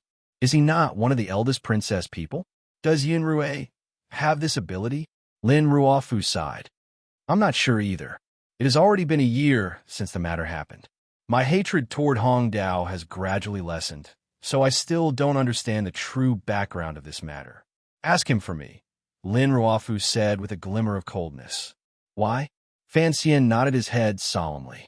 He thought to himself that this greeting would either be with a sword or a crossbow. Lin Ruofu looked at his expression and shook his head. "In the future, if Jingdo is truly in chaos, perhaps he can help you." Fan Xian was slightly startled. He didn't understand the meaning of these words. Lin Ruofu sank into deep thought. He was also thinking about this question. Perhaps the old cripple in the garden outside Jingdo was feeling proud. Fan Xian and his group stayed in Wuzhou for a few more days. When he had some free time, he would ask his father-in-law in the study. For one, he wanted to know some of the old matters of the past. For another, he wanted to learn from him the tricks of court politics. Although he had lived 2 lives and had an innate advantage and rich life experience in these areas, it was clear that there was an eternal traitor at his side. Naturally, he would not let it go. In the past, when he had gone to northern Qi as a diplomatic envoy, in the carriage, Fan Xian had also learned from Sir Shaowen. This was Fan Xian's greatest strength. He could guarantee that he would meditate and train hard at 2 in the morning and would also seize every opportunity to learn life-saving skills. This kind of perseverance and determination was actually not in line with the laziness he displayed. In the conversations these days, Fan Xian had focused on studying the important points of the court, particularly the military, which he was most unfamiliar with. The Qin family and the Yi family, who had performed meritorious deeds since the founding of the country, increased his perceptual understanding. Fan Xian found it increasingly strange. For a family as loyal as the Yi family, how could they have anything to do with the eldest princess? But this question could only be buried in the depths of his heart. As for the Jiangnan matter, although Lin Ruofu didn't want to care, he still wrote a letter to the Jiangnan governor, Xueqing. As for the contents of the letter, Fan Xian was too lazy to care. Whether or not the governor would give the former prime minister face was another matter. What was important was that his father-in-law had analyzed Xueqing's personality for him. Xueqing was a close official of the emperor. He was a person who liked to perform meritorious deeds, and his thoughts were meticulous. This judgment made Fan Xian make up his mind. For this kind of official, the greatest hope was to become a famous official. Naturally, he would not step out and do those dirty things himself. In the future, he would use thunderous methods. As long as Xueqin could stay out of it and give him a large amount of fame afterward, he would cooperate in secret. The palace treasury's smuggling was still going on. The investigation on the sea route was still going on. The exploitation and weakening of the Ming family did not stop for a day. According to the news from Suzhou, Ming Qing was playing both sides, but was unable to truly maintain contact with Taiping Money House. Without any other choice, he began to increase the amount of silver transferred from Zhaoshang Money House. Very good. Fan Xian thought to himself that as long as they passed that critical point, it would be time for the Ming family to be destroyed. Outside Wuzhou were all green mountains, so they blocked most of the blazing sunlight from the south. Additionally, the mountain wind was light and quiet, slightly brushing away the summer heat. It was truly the best place to pass the summer heat. Fan Xian and his group lived comfortably in Wuzhou. When they were far away from political matters, he would follow Wanner and Dabao to wander around the surrounding mountains, hunt some game, find some small streams, roast frogs, and tell Wanner stories about Linghu Guazi.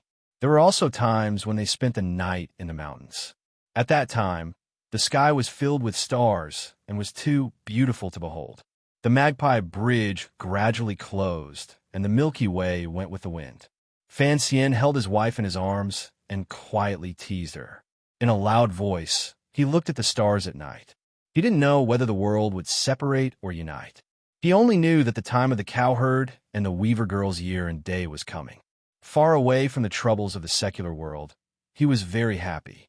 With great tacit understanding, the two of them did not bring up the matters of Suzhou, Jingdou, or any other place.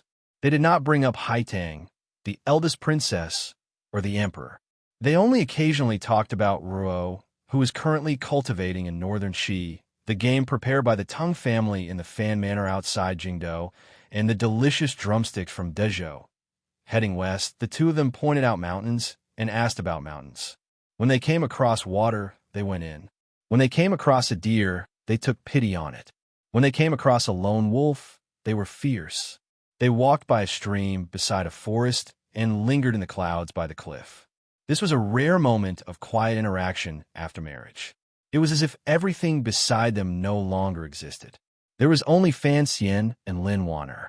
Wrong, there was still Dabao. However, Dabao's loveliness was that he was often quiet. This kind of life could not continue forever. If Fan Xian wanted to keep this kind of life, he had to leave the mountains again and walk into the world of mortals. Dabao is going to follow us? Fan Xian opened his eyes and asked curiously, "Isn't it to send him to father-in-law's side to keep him company?" Lin Ruofu lived alone in Wuzhou. Although there were countless disciples in the clan, there were not many who truly cared for him by his side. Wana was going to follow Fan Xian. If Dabao also went with them, who would keep the old former prime minister company? Without a child, it was like having no children. Fan Xian could understand this kind of loneliness. "Father insists," Lin Wanner said quietly. Wana said quietly. After these days of careful nursing by Fan Xian, in addition to playing in the mountains, Wanner's body had indeed recovered for a long time. There was a healthy flush on her slightly moist cheeks, and the eyelashes on her large eyes fluttered slightly. Fan Xian smiled and gazed at her. Gently holding her hand, he said, "Both are fine." A number of days later, the completely black group of carriages left Wuzhou and slowly headed east. Along the way, they passed a number of small cities and large mountains before coming to a fork in the road. They had already entered the territory of Dongshan Road. This fork in the road led to the two provincial cities under Dongshan Road. To the east was Danzhou. To the north was Jiaozhou. "Go to Danzhou and wait for me. I'm going to Jiaozhou to take care of some things." Fan Xian stood on the carriage and said evenly to Wanner in the carriage, "At most, I'll be 10 days late." Of course, Wanner knew what he was going to do in Jiaozhou. She sighed in her heart, but she knew that with the emperor's orders, Fan Xian could not refuse. She could only pile a warm smile on her face that reassured both of them. Sticking out her tongue, she said, "Don't go pick up flowers and grass." Fan Xian smiled embarrassedly and bowed to the ground. "Don't worry, wife. I won't go pick flowers on the side of the road anymore." The Bao, sitting by Wanner's side, had been sitting with a wooden expression the entire time. Hearing these words, he suddenly interrupted. "There are flowers in the garden." Fan Xian was slightly angry. Wanner was slightly hateful. The Bao didn't know what had happened. The three of them parted for now. Turning from the fork in the road, they had traveled less than 3 li when Fan Xian crawled out of the carriage. Stretching, he asked the subordinate beside him, "Are you ready?" "Everything is ready, Commissioner." On the side of the mountain forest in the distance, one could faintly see a group of grave and stern black riders carrying a cold, murderous aura waiting there. Can't write more. Rest first. If you want to know what happens next, please log on to www.cmfu.com. There are more chapters. Support the author. Support original reading.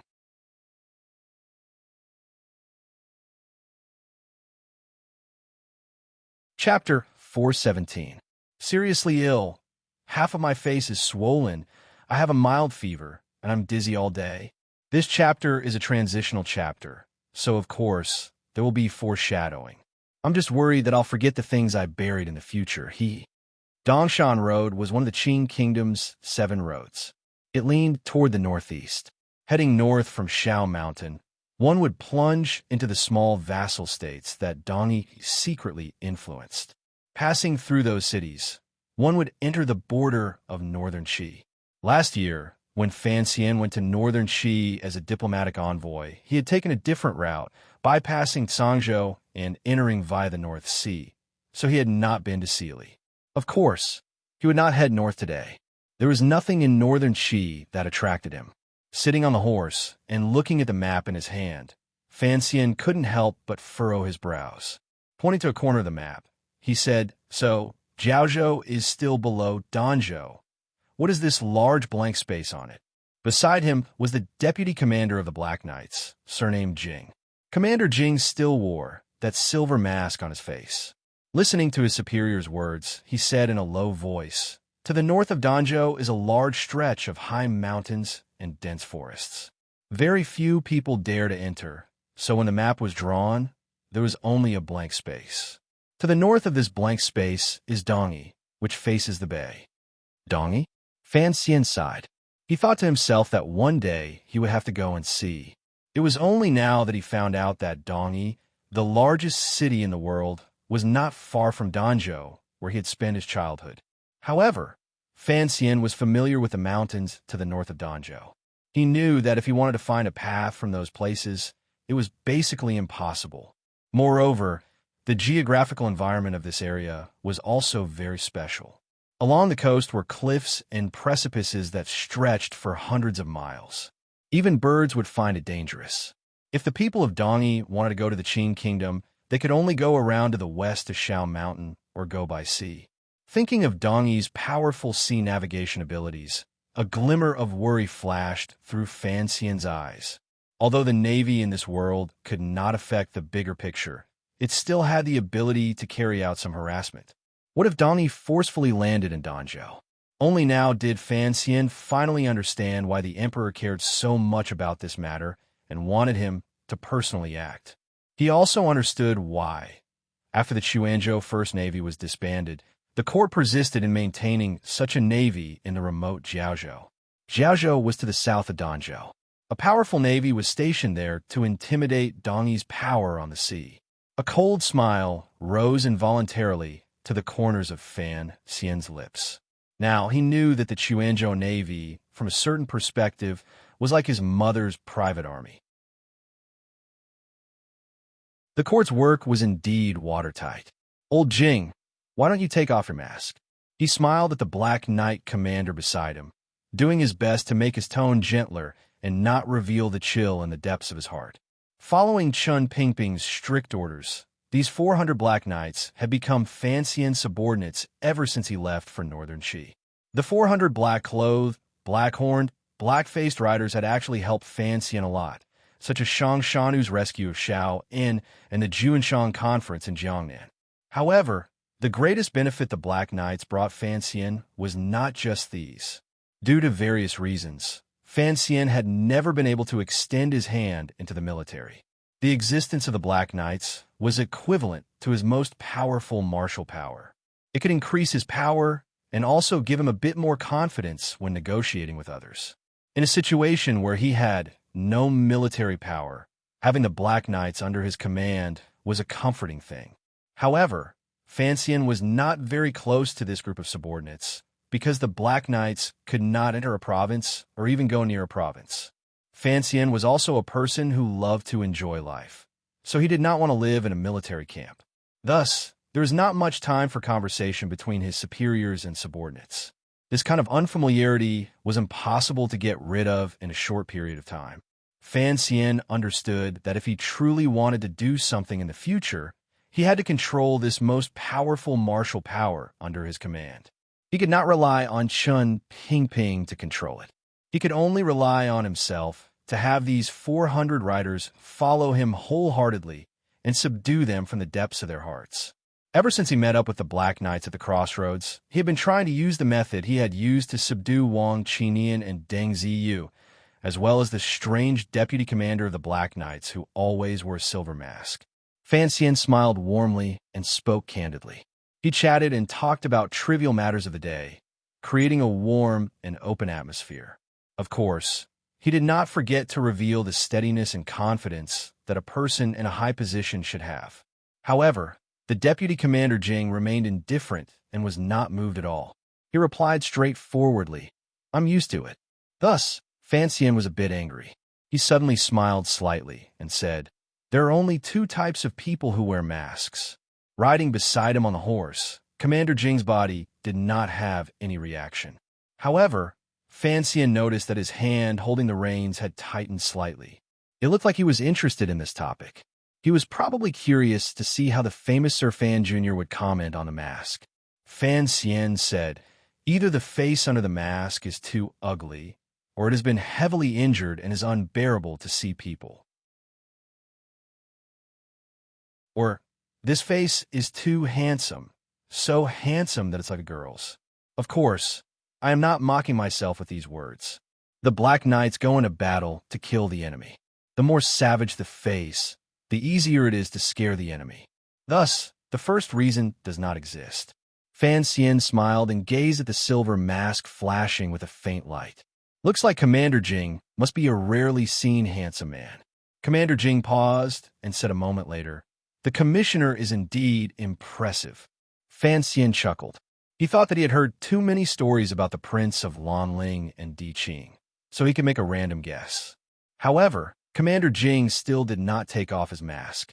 It made Fan Xian very curious as to whether or not he had guessed correctly. "I still don't know your name," Fan Xian said lightly. He couldn't be bothered to do this kind of political work anymore. Commander Jing's gaze became serious. He held the reins in his hand and said seriously, "My surname is Jing, and my name is Wuming." Jing Wuming? How could Fan Xian not know the name of the most powerful martial commander under his command? He purposely pretended to be shocked and thought of the strange association he had when he first learned this person's name last year. If you were Jing Wuming, then wouldn't I be Shangguan Demon's father? Hundreds of riders formed into a thin line and headed northeast in the quiet valley. Scouts have been sent out at a certain distance in all directions, so they shouldn't be able to reveal their whereabouts. Fan Xian and Commander Jing were in the middle and were slowly moving through the valley. At this moment, Fan Xian was smiling again because of the association he had made in the past. Commander Jing glanced at him curiously and then said, "My surname is Jing. I don't have a name. I'm not called Wuming." A major figure of the 5th Bureau without a name? A Black Knight general without a name? Fan Xian opened his mouth slightly and couldn't resist sighing. He thought to himself, no wonder people feared the Overwatch Council like it was a demon. Under the influence of Chun Pingping, that old cripple, the entire structure of the Overwatch Council, the way the officials did things, and their backgrounds all carried a strange air. He knew this general would not lie to him, and quietly said, "It's better to have a name." Commander Jing was silent for a moment and then nodded. "Sir, please bestow a name." Bestowing a name, for the person bestowing a name, was a very high honor. Fan Xian was shocked and didn't dare to believe his ears. Turning his head back to look at the sincerity in the general's calm gaze, he knew he was not joking. He slowly lowered his head and thought seriously for a long time before smiling slightly and saying, "A single name, one go, with the courtesy name Jiwu. How about that?" Commander Jing had once been a hero in the military. It was only because he had offended the nobility that Chen Pingping had fished him out and placed him in the Black Knights. He was someone with some knowledge. Hearing this name, he immediately understood Commissioner Fan's meaning and was very satisfied. He smiled and nodded his head. A beautiful curve rose to the corner of his lips under the silver mask.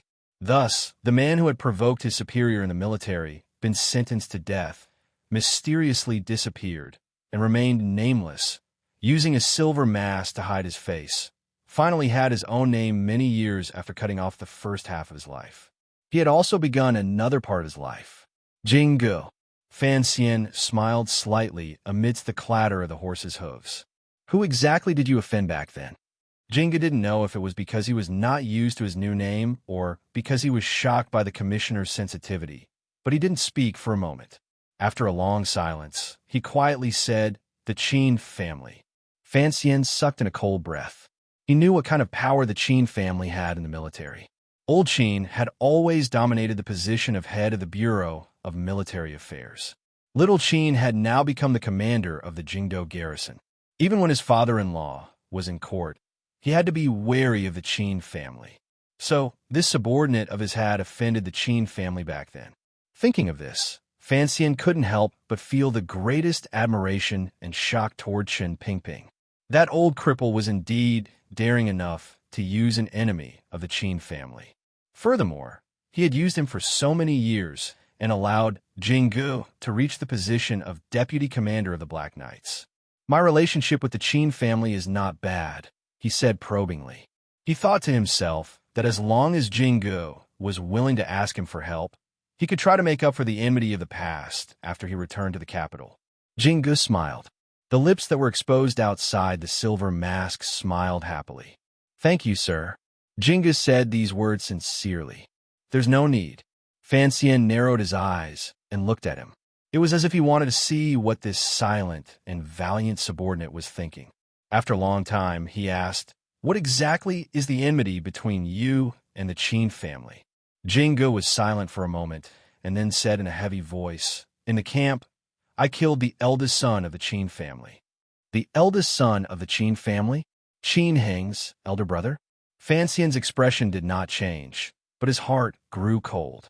If the person Jinggu had killed had lived until now, he would probably have long been one of the top generals in court. Such enmity, what exactly was Chen Pingping thinking? Why did he keep a ticking time bomb in the Overwatch Council? A few bird cries came from ahead. The silent Black Knights stopped in unison. It was not people, it was horses. This kind of riding skill was truly one of the best in the world. Probably only the Western Hu King's army had this ability. Dusk gradually approached. Fan Xian and Jinggu rode forward and passed through the valley. Halfway up the mountain, they looked down at the city at the foot of the mountain. The city was not large. Inside, there were already lanterns lit like stars. This was Jiaozhou. Looking to the right, a stretch of ocean was turning from blue to pitch black in the dusky sky. Faintly, one could see a heavily guarded dock and dozens of warships, as well as eye-catching camps. That was the Jiaozhou Navy. Do as you please. Kill anyone who dares to enter the city. Fan Xian had already thrown Jing Ji's question to the back of his mind. Coldly and straightforwardly giving the order, he pulled on the reins and broke away from the main group of Black Knights. Without a single guard, he rode alone up the narrow mountain path toward Jiaozhou at the foot of the mountain. To be continued. If you want to know what happened afterwards, please log on to www.cmfu.com. More chapters. Support the author. Support original reading.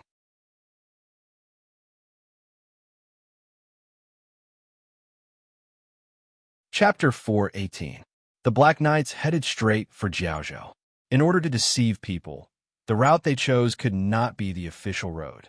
No matter how confident Fan Xian was or how much confidence he had in the Black Knight's battle power, he could not have the extravagant hope that once chaos broke out, with just 400 riders, they would be able to forcefully suppress one of the three great navies of the Qin Kingdom.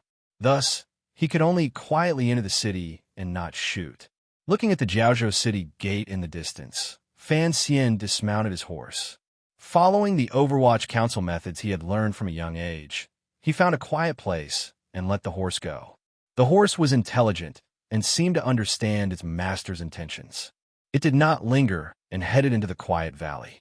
In a moment, it disappeared without a trace. It was not that Fan Xian was unwilling to kill the horse.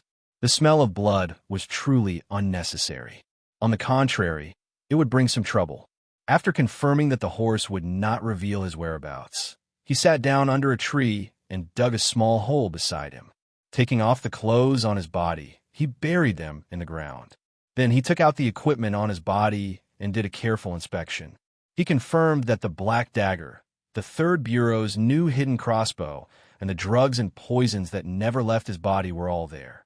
He smeared something on his face and unconsciously nodded his head. Shortly after, he sighed. Somewhat unsatisfied, he buried the emperor's sword Wang Qini and had given him into the hole. Fan Xian wondered to himself when he would be able to openly use this sword. By the time he left the large tree, the commissioner of the Overwatch Council, Sir Fan Jr., had already transformed into a normal young man. His face was still delicate and handsome. However, the space between his brows had widened slightly. The corners of his eyes had drooped slightly. He had lost some of his heroic spirit and gained a glimmer of sincerity. He was already a completely different person.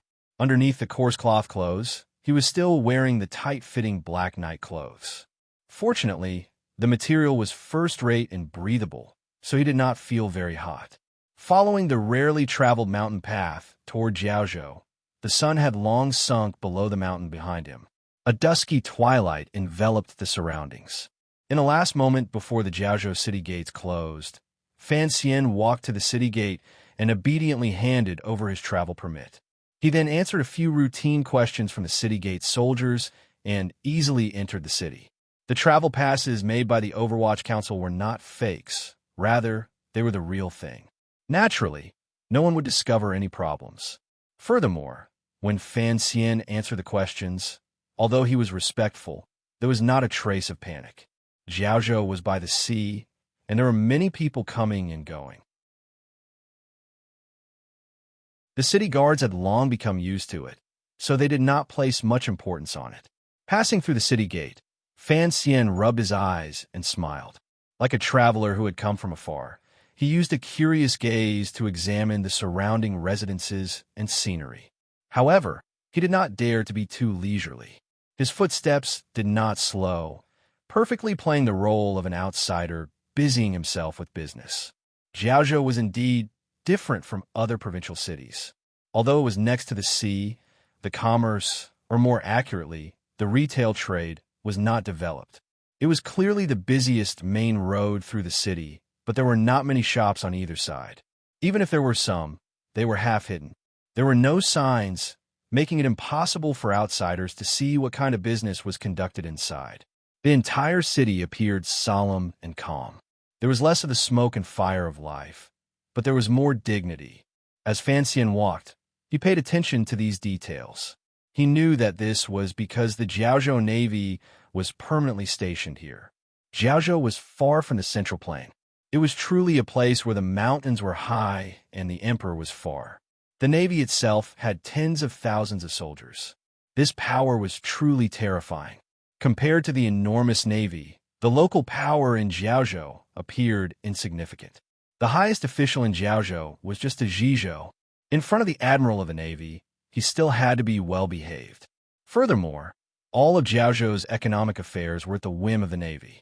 The daily necessities of the navy's tens of thousands of soldiers, other than being allocated by the court, were requisitioned from nearby. Although it made the people of Jiaozhou angry, it also brought a kind of abnormal prosperity. At least they didn't have to worry about not being able to sell their food. It was because of these reasons that Jiaozhou was like an enormous navy logistics base. It was like a delicate maiden beside a large man. She could only accept it, but she could not make many complaints. With such an enormous entity as the Navy at its side, Jiaozhou also carried a strong military aura. The best areas in the city had all been requisitioned by the military. The largest mansions were all lived in by the high-ranking officers of the Navy. The best girls were all occupied by the Navy. Although the court had a clear order that did not allow the garrison officers to live in neighboring provincial cities, everyone knew that this rule had long lost its use. Not only in Jiaozhou, but in all the provincial armies and even the border armies, as long as they had some power, they were not willing to live in miserable tents. Instead, they would buy houses and women in the provincial cities. The Black Knights were an exception among exceptions. Fan Xian raised his head to gaze at the brothel with red lanterns hanging high and couldn't resist smiling.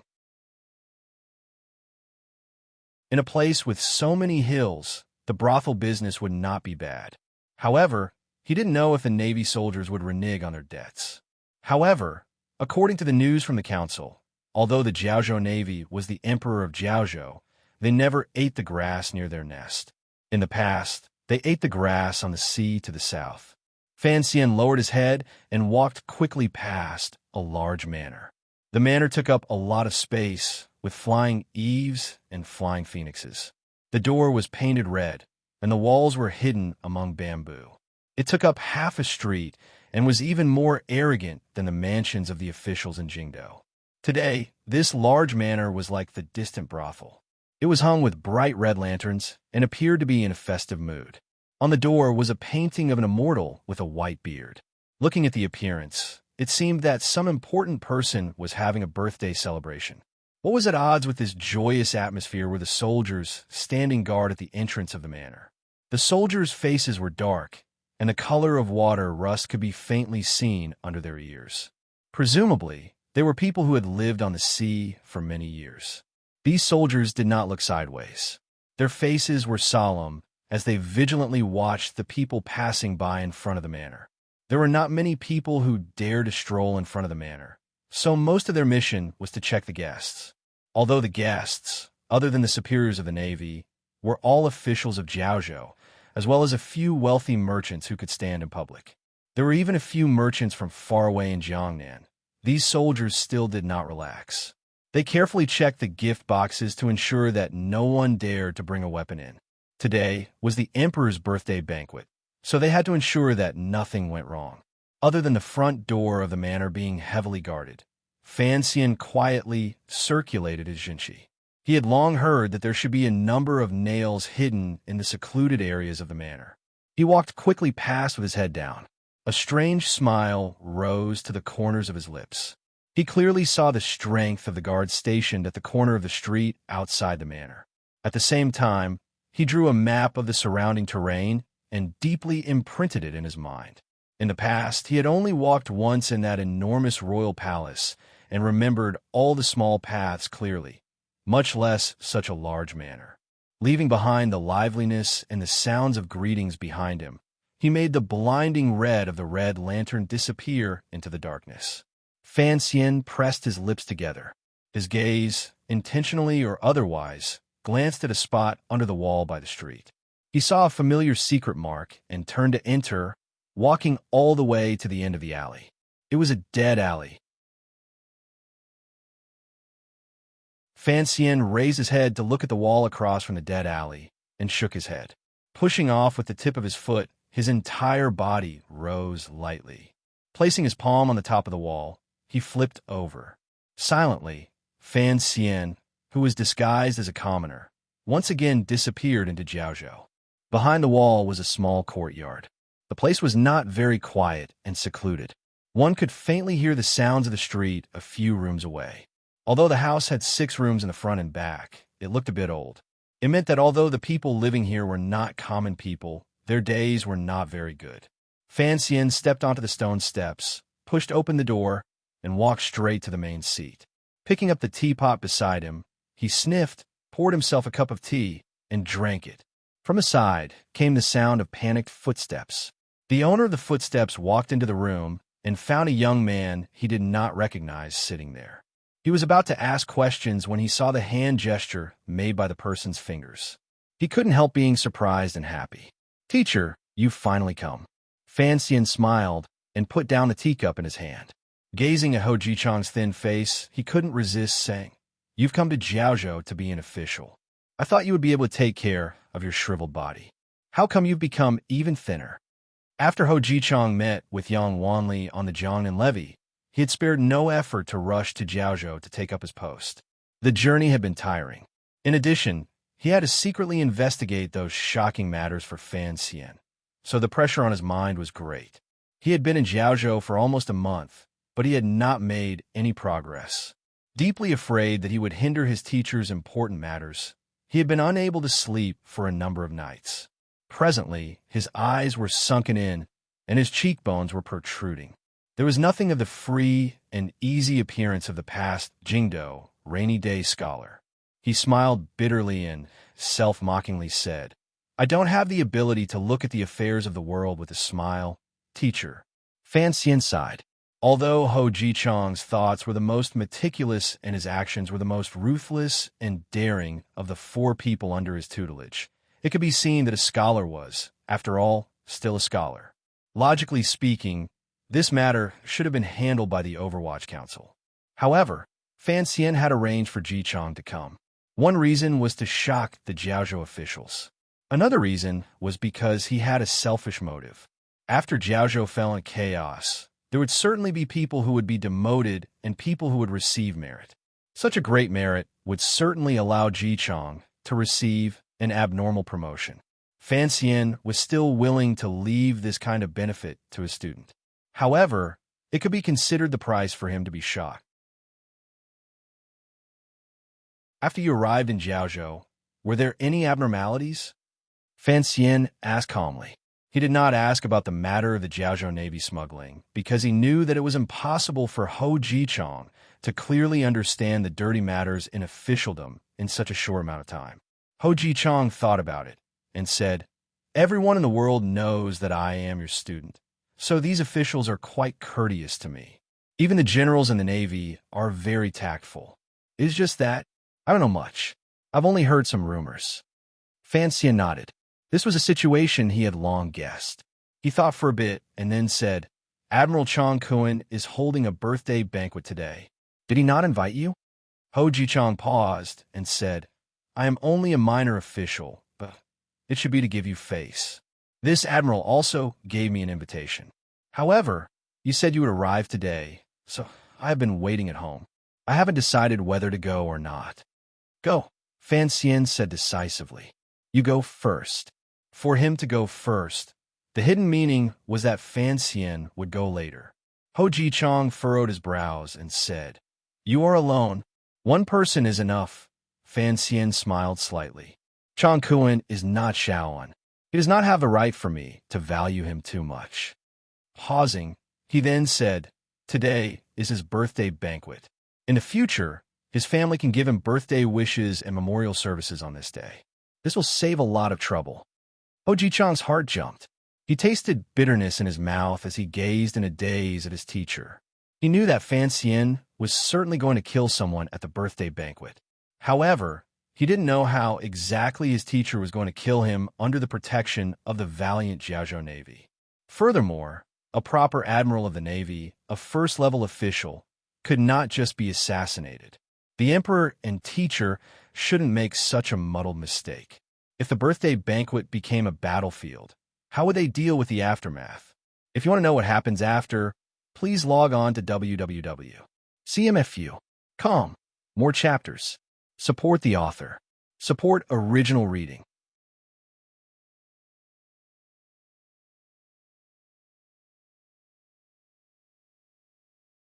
Chapter 419. Why did they come to Jiaozhou, and why did they have to deal with the Jiaozhou Navy? In reality, the origin of all of this was because of that little island on the East Sea, that little island that had been bathed in blood. The pirates on the island were a private army raised by the Ming family. While the court was investigating, they were all killed. Fortunately, a secret agent of the Overwatch Council survived with great difficulty and reported the scene of the bloodbath that night to the top. It was the Jiaozhou Navy. It could only be the Jiaozhou Navy. In the following months, the Overwatch Council increased the intensity of their investigation in Jiaozhou. Although they still had no way of grasping concrete evidence, the people in the upper echelons of the court who knew the truth were certain that the Jiaozhou Navy was the hand of the Northern Empress of the Ming family, the hand of the Juanshan Conference, and the hand raised by the eldest princess. No matter how much the Qing Emperor could endure, he could not tolerate such a thing happening. Thus, he sent a secret letter to Fan Xian and ordered him to handle this matter. As for how to handle it, he did not give him a concrete plan. Thus, Fan Xian had a headache. He had no evidence in his hands and had to bring the Jiaozhou Navy back into the range of the court's control. What exactly should he do? The Navy was not the Ming family, the Cui family, or the second prince. It was a truly powerful martial force. If he did not handle it well, it would cause an uproar and weapons would rise. Regardless of whether or not the court could suppress it in the end, he would still get into big trouble. He also knew that in the Ming family's smuggling business, the Jiaozhou Navy certainly played an important role, particularly on the route to Dongyi. Without the protection and escort of the Jiaozhou Navy, these dozen years would certainly not have gone so smoothly. The role the Jiaozhou Navy played in the sea smuggling route was similar to the role Fan Xian's Overwatch Council and Wei Hua's Northern Qi Brocade Guard played in the mainland smuggling route. However, on that island, the Navy had killed too many people. Ho Jichong had already gone to the birthday banquet. There was only the disguised Fan Xian left in the little courtyard. Ho Jichong had come under orders to investigate the matter of the Jiaozhou Navy smuggling. Unfortunately, there had been no progress. He had to do many things in the dark, so it was not convenient for him to hire too many servants. Thus, the little courtyard was completely silent. Without lighting a lamp, Fan Xian thought calmly in the darkness, sorting out his plan line by line. As he thought and thought, he couldn't help smiling bitterly. In a moment, the things he would do in a moment would certainly be childish in terms of politics. In terms of style, it would be rude and unreasonable. However, the emperor had given him full authority to handle this matter. It could be seen how much the emperor cared. He had been forced to Jiaozhou. What could he do? If they followed the normal path of investigation and separate questioning, the Navy generals were not idiots. They would not admit to such a crime that could result in their families being wiped out. Furthermore, once the military and the Overwatch Council confronted each other, the military could easily slide in the direction of the explosion. Once there was a mutiny, tens of thousands of Navy soldiers would surround Jiaozhou. How could Fan Xian and his subordinates survive? Thus, he could only take the risk. Coincidentally, today was the birthday of the Admiral of the Navy, Chang Kun. All of the high-ranking Navy generals had gathered in Jiaozhou and were far away from the soldiers they controlled. Although the Jiaozhou Navy still had tens of thousands of people, there were only a few generals left to guard. Once they moved, it would be difficult to communicate between inside and outside the city. The Navy's reaction would also be a few beats slower. Fan Xian could also use this opportunity to wipe out all of the generals at the birthday banquet in one fell swoop. His appetite had always been this big. However, even Ho Jichong was curious as to where Fan Xian's confidence came from. He was only one person. Admiral Chang Kun looked at the table full of guests with a face full of smiles. However, this smile carried a bit of reservation and a bit of arrogance. He was smiling because he was in a good mood. He had lived for more than 40 years. Everything had been smooth sailing, and he held a high position. All of the officials and wealthy merchants in and out of the city had come to flatter him. Even the important figures far away in Jiangnan had all sent gifts. If he didn't smile, how could he express this pride? The reason he couldn't laugh to his heart's content was because of his position. As the highest military official in Jiaozhou, the local emperor in name and in reality, each of his words and actions affected hundreds of thousands of people. He had to be careful and put on a dignified and solemn appearance. Could he take in another 100,000 liang of silver from this banquet today? The admiral calculated in his heart and raised his cup in invitation to drink. All of the nobles at the table below stood up and raised their cups in greeting, praising endlessly. Chong Kuen's gaze flickered to the table in the corner to his right. Looking at the indifferent expression on the official's face, he felt very unhappy. That official had been in Jiaozhou for a while, but not only had he not come to show his respect, he had not even done a formal greeting.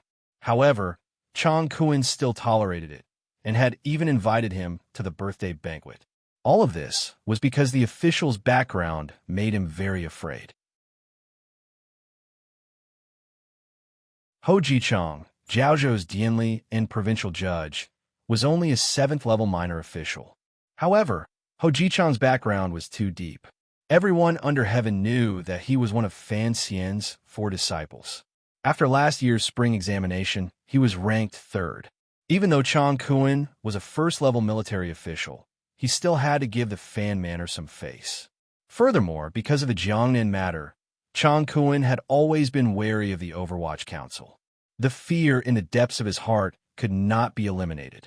He didn't know why Sir Fan Jr. would arrange for his student to come to such a remote Jiaozhou.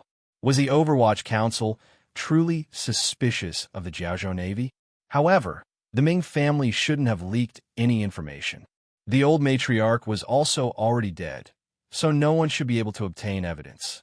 At his own birthday banquet, Chong Kuen held his wine cup, but his thoughts floated to another place. There was no one left alive on that island. The people who had acted were all his trusted generals. Those soldiers were locked up in tents every day, so there shouldn't be any problems. Seeing the admiral holding his wine cup in a daze, the guests at the table below looked at each other, unsure of what had happened. Chong Kuen came to his senses and smiled self-mockingly. His wives and children were all in Jingdou. He didn't know how they were doing. As for the Jiaozhou matter, even if the court heard some rumors, what could they do to him? The Overwatch Council did not have concrete evidence, so they did not dare to touch a military boss like him. After thinking clearly about the cause and effect, reassessing the situation, and confirming his own safety, the large stone that had been pressing down on Chong Kuen's heart finally lightened. He nodded to the person beside him and agreed to call on the dancers to liven things up. Looking at the calm Ho Jichong below the table, Chong Kuen still felt a bit uncomfortable. He gently coughed and felt his stomach bulge. He said a few words to his subordinates and went to the latrine in the back of the courtyard. Fan Xian left Ho Jichong's home and walked to the bustling back wall of the admiral's manor, carefully hiding his figure. Just like how there were rarely any patrolling soldiers on the high walls of the royal palace, there were not many people watching the back wall of the admiral's manor. Borrowing the cover of the clouds in the summer night, Fan Xian gently exhaled a mouthful of murky air. Circulating the jinqi in his body, his hands steadily pressed against the gray-painted wall. With a slight push, he confirmed that the thin layer of jinqi flowing out of his palms could still perform the same function as on the cliff in Danzhou. After the tyrannical jinqi in his body exploded, it was fortunate that Haidang had helped heal him. However, he was still worried that his best Spider-Man ability would be lost following the slight change in the way the jinqi circulated in his body. Fortunately, it was still there. Like a ghost, Fan Xian silently flipped over the high walls of the admiral's manor and slid into the grass in the courtyard. Very easily, he knocked out the 2 guards behind him and then walked to the kitchen. From his clothes, he took out the Overwatch Council's special poison injection tool. Using the thin needle at the front of the tube, he poured the prepared knockout drug into a sealed wine urn. To the side was an unsealed wine urn. Fan Xian thought for a bit and then scooped up a mouthful to drink. He felt that the taste of the wine was indeed not bad. The Jiaozhou Navy's enjoyment was indeed not something that could be supported by military pay. Before leaving, he casually tossed in a pill. Fan Xian stood in the darkness and looked at the distant soldiers outside the room. He couldn't resist smiling. Chong Kuen, that bastard, was indeed afraid of death. He needed people to stand guard outside when he went to the toilet. He climbed onto the roof from the back. Angrily, he pinched his nose and jumped down. The tips of his feet landed on the ground without a sound. He looked at the toilet and found that the Admiral's Mannersmouth Manor was also extravagant. It had 2 rooms. Unfortunately, the outer room did not have a toilet. Fan Xian undid his pants and began to urinate. The sound of water dripping rang out. Then, the admiral squatting in the toilet was startled. Chang Kuen's pants were halfway down. He was sitting on a chair. The chair was empty with a toilet under it. Although his appearance was a bit wretched, an eagle-like viciousness appeared in his eyes. There was someone outside. When he knew that someone could pass through the admiral's manners layers of defense and come to his side while he was out, Chang Kuen felt a chill in his heart. His first reaction was to yell, "Assassin!" However, he was a smart person, so he immediately shut his mouth tightly. If the person coming was an assassin, then he would not purposely make some noise to startle him. Since that person had the ability to quietly come to his side, then even if he called for the guards, they probably wouldn't be able to stop the other party's assassination. Thus, he didn't say anything. He only waited nervously, wanting to know the intentions of the ace outside. A clear and cold voice came from outside the compartment. "Why didn't you invite me for your birthday banquet?" A glimmer of viciousness flashed across Chang Kuen's face. Shortly after, he smiled slightly and said, "May I know your name and where can I send the invitation?" The curtain to the compartment was lifted. Fan Xian pinched his nose with one hand and furrowed his brows. Looking at the old general's appearance, he said, "You are Chang Kuen?" Chang Kuen was very embarrassed and angry. He was a first-level official of the Qin Kingdom. When had he ever been questioned by someone under such circumstances? Furthermore, the tone of the other party's question was so condescending and frivolous. However, he knew that now was not the time to be unyielding. He could clearly feel the danger of the young man in front of him. He narrowed his eyes and said, "I am Chang Kuen. Sir, may I wash my hand before we talk?" "Do you want to shout?" Fan Xian smiled and said, "Today, even if you shout until your throat breaks, it will be useless." Chang Kuen's brows furrowed tightly and asked, "Who exactly are you?" "I am Fan Xian." Fan Xian put down the curtain and replied through it. Chang Kuen's heart jumped. Both of his hands began to tremble. Fan Xian? Why would the commissioner of the Overwatch Council suddenly come to Jiaozhou? Why would he appear at his birthday banquet? Why would he appear in his own bathroom? Was it really that young murderous star outside? As Chang Kuen messed around with it, he fastened his belt and said, "Who exactly are you?" After knowing the identity of the person who had come, Chang Kuen knew that today's matter was troublesome. He was even beginning to smell the scent of losing his reputation. He forced himself to calm down. As he delayed, he calculated in his heart. "Meeting in the bathroom is not very comfortable," Fan Xian said quietly from outside the curtain. "However, in order to hide from others' eyes and ears, this is all I can do." Hide from others' eyes and ears? Naturally, there was another explanation. Chang Kuen's heart calmed slightly, but he didn't lift the curtain and go out. Taking a deep breath, he said, "If it really is Commissioner Fan, what business do you have today? I want to make a deal with you." "What deal?" "A deal on the nameless island in the East Sea." The voice outside the curtain rose gently and drifted in sinisterly. It was like Chang Kuen had been struck by lightning. His lips were dry. He couldn't even smell the foul stench in the room. Breathing rapidly, there was only one thought in his mind. The court indeed knew. The Overwatch Council was coming to deal with him. After all, he was not an idiot. He heard the hint of change in Fan Xian's words. Gritting his teeth, he said, "I don't understand what you're saying. You colluded with the Ming family and secretly ordered pirates to rob the palace treasury merchant ships. You also secretly took charge of smuggling northward toward Dongyi. That is what I want to talk about. Don't try to slander me." Chang Kuen's body was in the latrine pit. His heart was like a stone in the latrine pit. With a stern expression, he purposely raised his voice a little. He wanted to secretly notify his personal guards outside. Fan Xian seemed to not notice his little thoughts and laughed mockingly. "You know yourself if you're slandering me or not." Chang Kuen shouted sternly, "Bring out the evidence." Your Overwatch Council can forget about making me guilty. I'm not some kind person. The Jiaozhou Navy is also not some sissy official in Jingdou. If you don't have concrete evidence and want to mess around, be careful that it won't end well. Although Fan Xian had a dark reputation, Chang Kuan had tens of thousands of iron-blooded men under his command, so he was indeed not afraid of him. It doesn't matter whether I believe your crimes or not. It also doesn't matter whether the people and officials of the world believe it or not. Fan Xian's voice carried a glimmer of coldness outside the curtain. What is important is that the emperor believes your crimes. Otherwise, why would he have me come to Jiaozhou to investigate? Chang Kuan's heart began to beat violently. He was struck down by Fan Xian's words.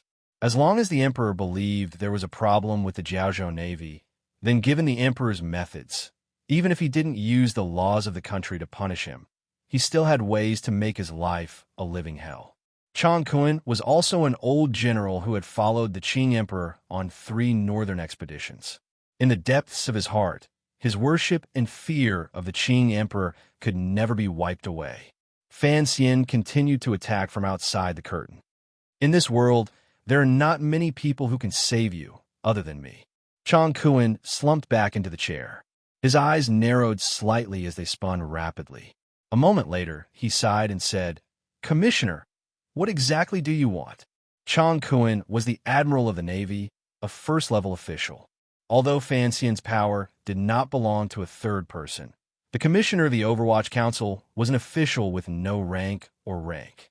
Thus, in the beginning of the conversation in the bathroom, Chang Kuan had held on to this point and refused to lose any ground in terms of aura.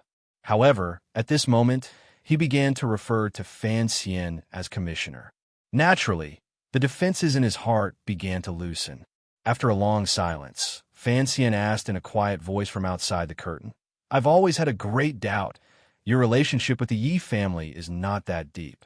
Your relationship with Yin Xiaoi is also not very good. Even in past history, you have no connection to the eldest princess. Although your position is high and your power is strong, in the Juanshan Conference, you can only play the role of a worker.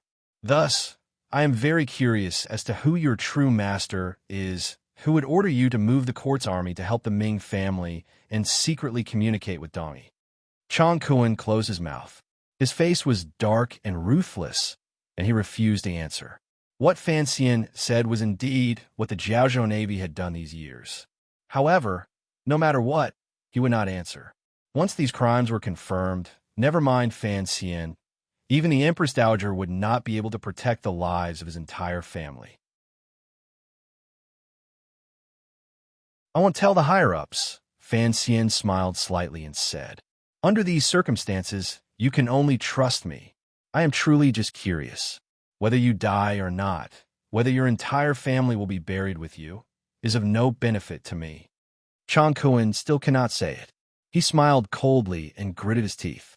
"Am I an idiot? Commissioner, what does these things have to do with our Jiaozhou Navy? If you have evidence, you can take the Emperor's sword and capture me on the spot in the tent. The Navy's 10,000 soldiers wouldn't even dare to fart. But if you don't have evidence, then don't block me in this smelly place to chat." He said sinisterly, "Sir Fan Jr., today is my birthday banquet. If you're willing to give me some face, we can drink a cup or two at the banquet. As for chatting, that's fine. When your Overwatch Council has evidence, it won't be too late to come find me then." Fan Xian sighed outside the curtain. Chang Kuan narrowed his eyes behind the curtain. Fan Xian sighed and said, "Yes, the Emperor is a first-level official. Even the Overwatch Council cannot question you without a special edict. As for evidence, you've killed them all. Even if there were 1 or 2 survivors, it would not be enough to remove you, a military elder. As for the Ming family, the old Ming matriarch who knows of your relationship with them has unfortunately died. You're right. Looking at it, I indeed do not have any evidence on hand." His voice appeared slightly distressed. "The Emperor certainly does not wish for you to remain in the Jiaozhou Navy, but the resistance of the court to move you is too great. The Overwatch Council also does not have evidence. Tell me, how can I make you disappear from Jiaozhou?" Chang Kuan suddenly felt an absurd sense of danger. At the same time, he was shocked. Why had his personal attendants outside not charged in? Fan Xian finally sighed and said, "Since you are not willing to accept this deal, then I have no other choice. I can only choose the most direct and most absurd method." After saying this, Chang Kuan's pupils constricted. It was as if he had seen a strange scene as he stared at the curtain in front of him. The green curtain was like a piece of flat soil, but a bamboo shoot suddenly grew out of it. The bamboo shoot was not green, but black. It moved the green curtain closer to his chest. Chong Kun panicked, angry, and dumbfounded, but he could not move. He could only watch this scene helplessly. He watched as the tip of the black dagger tore through the weak obstruction of the green curtain. With a hissing sound, it came in front of him and stabbed deeply into his chest. In the moment before he died, Chong Kun kept his eyes open. Countless questions and incomprehension flashed through his heart. Why did the jinqi in his body suddenly flow so erratically? Why did his limbs feel numb? Why did the Overwatch Council dare to assassinate him? He was the admiral of the Jiaozhou Navy. He was the local emperor of Jiaozhou. He had 10,000 soldiers under his command. If he died an unnatural death, it would shock the world and cause chaos among his subordinates. He was a first-level official of the court. How could the Overwatch Council dare to assassinate him? In the officialdom of Qing Kingdom, although the Overwatch Council was skilled in assassinations, under the powerful suppression of the Qing Emperor, they never used such methods on high-ranking officials. The Qing Emperor knew that once this precedent was set, the entire country would sink into chaos. That was why Chong Kun had remained calm in the latrine earlier and was not afraid. He had predicted that Fan Xian would not kill him without thinking. He didn't dare, but Chong Kun lowered his head to look at the black dagger in his chest. A wretched smile rose to the corners of his lips. Fan Xian pulled back the dagger and simply wiped away the blood on the green curtain. He stuck it back into his boots and looked at the blood-covered Admiral Chong Kun on the chair behind the curtain. He couldn't resist shaking his head. It was true that even the Qing Emperor would not dare to assassinate a military elder without any evidence. However, he was not the emperor. He had to rush back to Danzhou to see his grandmother. Where would he have the time to waste in a crappy place like Jiaozhou? I'm gradually getting better. Thank you, everyone. The Jiaozhou operation has just begun. Naturally, I cannot rely on assassinations to conquer the world. However, Fan Xian is a bit lazy. Haha, I wish everyone a happy weekend. If you want to know what happens next, please log on to www.cmfu. Calm. There are more chapters. Support the author. Support original reading.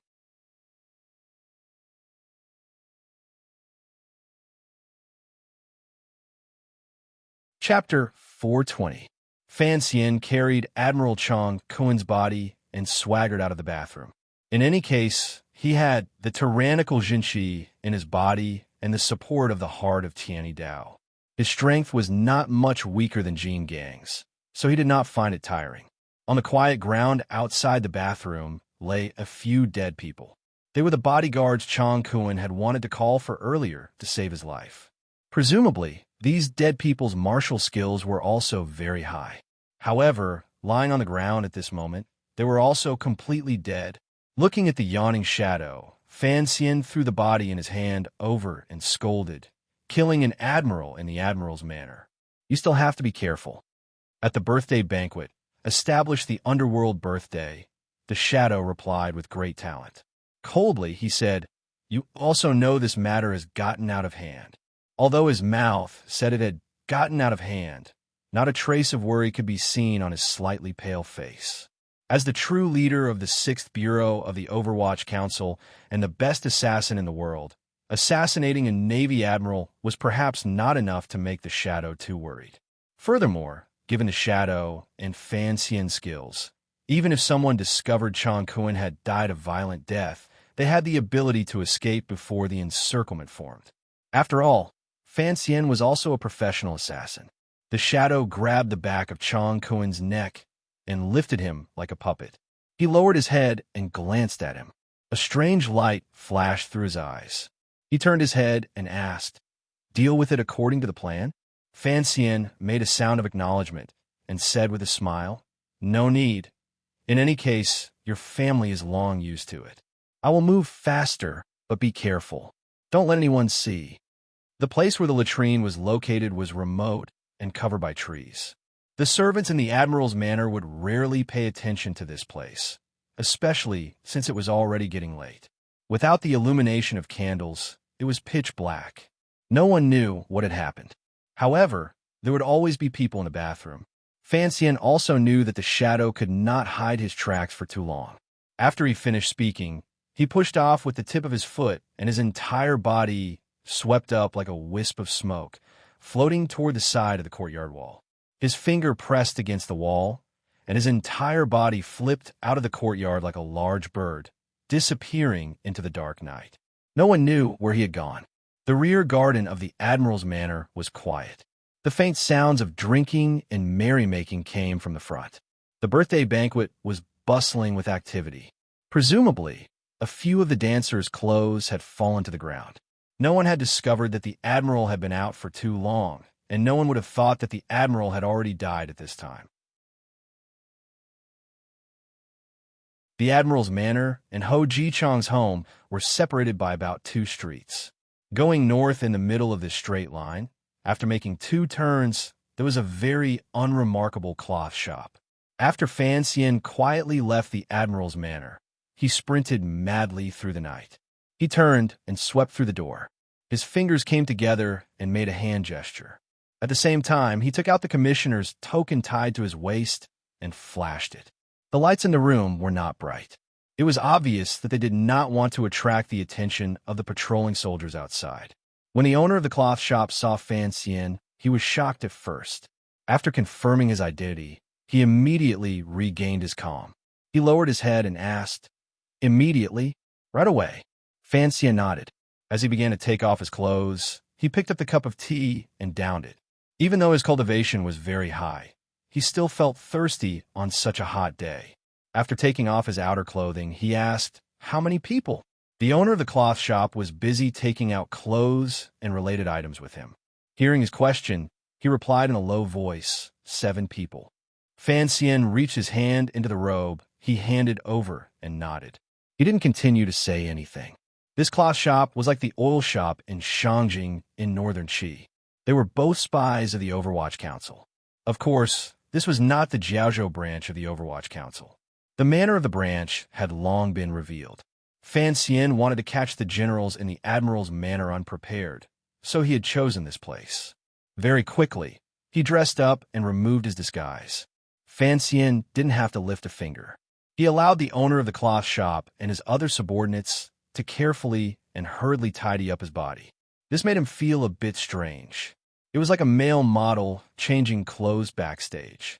In just a moment, Fan Xian had already transformed back into the commissioner of the Overwatch Council. The black official robes on his body emanated a cold, murderous aura, extinguishing much of the heat of the hot day.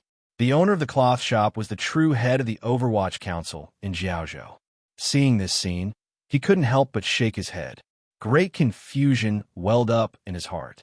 He knew the commissioner's flow of work tonight, so he increasingly didn't understand why the commissioner had taken the risk to enter the Admiral's Manor earlier and then, afterward, was busy changing clothes and openly going to the manor to question the case.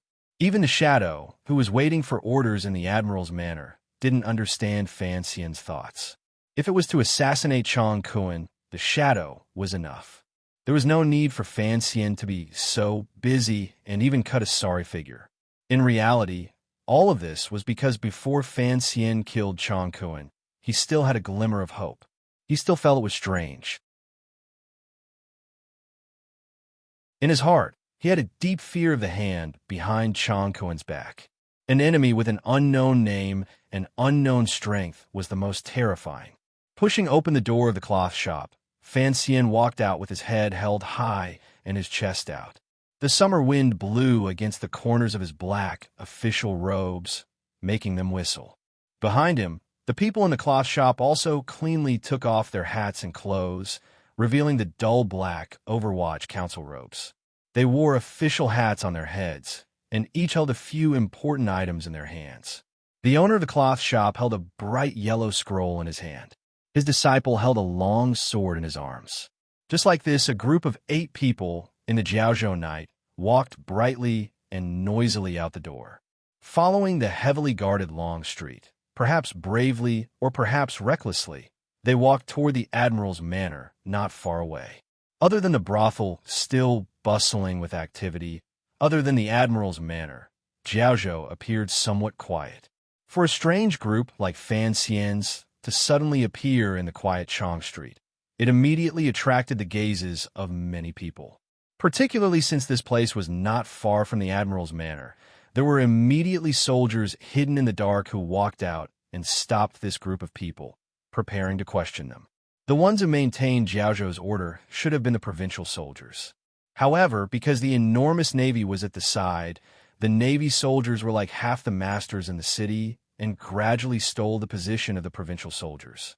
These soldiers had always been arrogant and tyrannical. Today, they were responsible for the defense of the admiral's manor. They could only listen to the singing and dancing inside and smell the fragrance of wine and meat. Yet, they had to endure in the hot night. They were not in a good mood, so when they came out to investigate, their tone was not very gentle. "Stop right there. Who are you? Why are you still on the street in the middle of the night?" The questioning voices of the Navy soldiers suddenly stopped because the young man at the head of the strange group on the Chong Street smiled at him. This young man's face was handsome and his smile was gentle. However, it was this gentle smile that seemed to carry a dignity and pressure that could not be looked at directly. The leader was a junior officer. Looking at this group of people, he felt it was increasingly strange. Wearing all black in the night, he unconsciously tightened his grip on the hilt of his knife. Unexpectedly, the strange group of people did not even look at him. They treated the weapons in the hands of the dozen soldiers like they were tree branches in the summer night. Their expressions did not change, and their smiles did not fade. Leisurely, they walked straight past them. The junior officer was angry.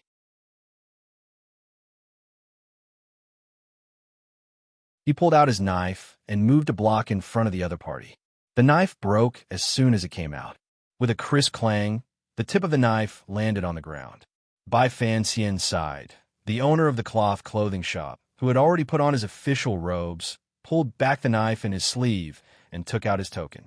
In a cold voice, he said, "The Overwatch Council is handling a case." The officer was shocked. Holding the broken knife in his hand, he was speechless for a moment. In reality, the relationship between the Overwatch Council and the military had always been good. The Overwatch Council rarely investigated the internal affairs of the military, so the Qing soldiers were not very afraid of the Overwatch Council. However, there were too many legends among the people. The terror of the council was deeply rooted in the hearts of the people. Officials were also soldiers, and soldiers were also commoners.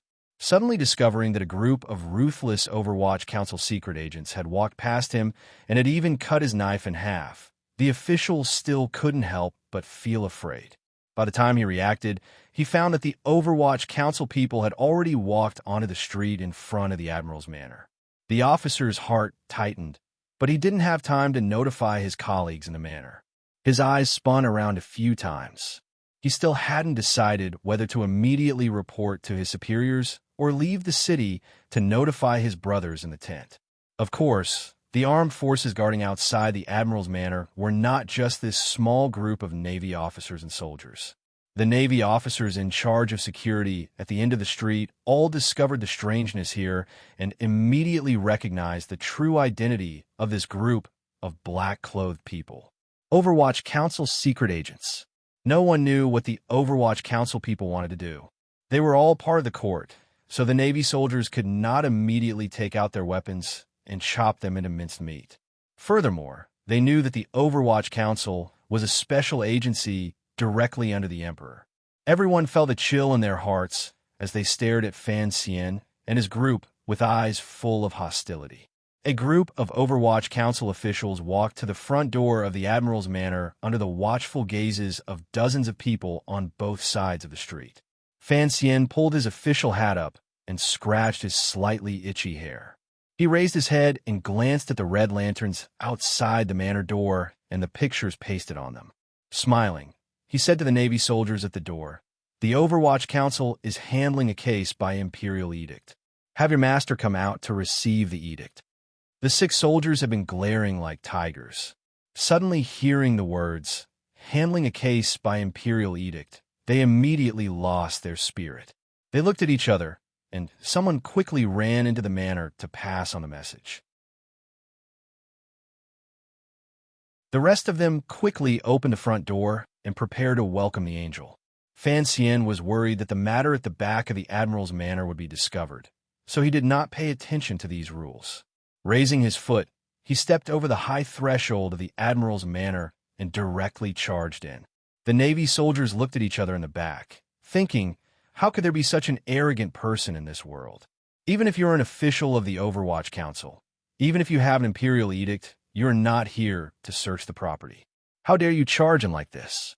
The Overwatch Council people charged in, so Changkuan soldiers did not dare to slight them. They followed in and took up their own advantageous positions. They stared at Fan Xian and his group warily. Although they did not think they would fight in a moment, they had to suppress the other party's aura. Fan Xian did not seem to feel anything. He quickly walked to the door of the main hall and pushed it open to enter. With a glance, he saw that the soldier who had entered earlier to pass on the message could not find Admiral Changkuan, so he could only say something in the ear of a deputy general. The music in the hall was still playing. Singing and dancing celebrated peace. Through the wide, open door, the sound traveled into the night of Jiaozhou. Fan Xian stood at the door and looked at this lively scene with cold eyes. He knew that Changkuan's death had not been discovered. His heart was slightly at ease. His expression grew colder. With a cold smile, he said, "Everyone is in a good mood." There was a sudden silence in the hall. Everyone was startled by this uninvited guest. A few of the rash generals of the Jiaozhou Navy had already drunk too much. Abruptly, they heard the moaning by their ears disappear. Focusing their eyes, they saw the beauty in their arms looking with a glimmer of fear outside the hall. Involuntarily, they turned their heads and found the black-clothed people. A general abruptly rose, thinking, "Who the F***CK dares to disturb me drinking wine?" He was about to open his mouth and curse. A few of the Jiaozhou government officials' hearts jumped. In the blink of an eye, they recognized the true identity of the black-clothed people standing outside the door. Although the Overwatch Council's official robes were not eye-catching, they were too eye-catching. Ho Ji-chang, who was sitting at the end of the table, only smiled warmly as he drank and chatted quietly with the prostitute beside him. His eyes didn't even glance in their direction. On the other side, the Navy general who had been preparing to open his mouth and curse forcefully swallowed his profanity back into his stomach. He looked at Fan Xian at the door with dissatisfaction and silently cursed his bad luck. He wondered why these black dogs of the Overwatch Council had suddenly come. A middle-aged man sitting at the side of the main seat slowly rose and said with a smile toward the center of the hall door, "Why have you come tonight?" Fan Xian glanced at this person and knew that he was an important figure in the Jiaozhou Navy, one of Changkuan's right-hand men, famed for his intelligence, Deng Xiaobo. The owner of the cloth shop beside Fan Xian coldly said, "The Overwatch Council is investigating a case. Where's the Admiral of the Navy, Changkuan?" There was a great clamor in the hall. Everyone had confirmed the guesses in their hearts. They became increasingly nervous and wary, particularly the officials on the Jiaozhou Navy's side. Their eyes were spinning, and no one knew what they were calculating. At this moment, only the Jiaozhou Zhizhou sitting at the top could come out and speak. This half-century-old man coughed and arrogantly said, "Sir, today is Admiral Chang's birthday. What business cannot be discussed tomorrow? I am busy. Please don't talk too much nonsense." Fan Xian swept his gaze across the hall. The Jiaozhou Zhizhou was slightly angry. He thought that there were at least 5 or 6 upper-level officials sitting in the hall. Even the Overwatch Council could not be so impudent. Holding back his anger, he said, "May I ask for your official title and name?" Fan Xian smiled and said, "I am the current commissioner of the Overwatch Council. My surname is Fan, my name is Xian, and my courtesy name is Nji. I haven't recovered from my illness. I was wrong yesterday, and I'm being punished today. I feel terrible, and I'm fainting." To be continued. If you want to know what happened next, please log on to www.cmfu.com. There are more chapters. You're tuning into the Warrior Lore YouTube channel. Don't forget to subscribe and join us on this journey to catch the most captivating stories.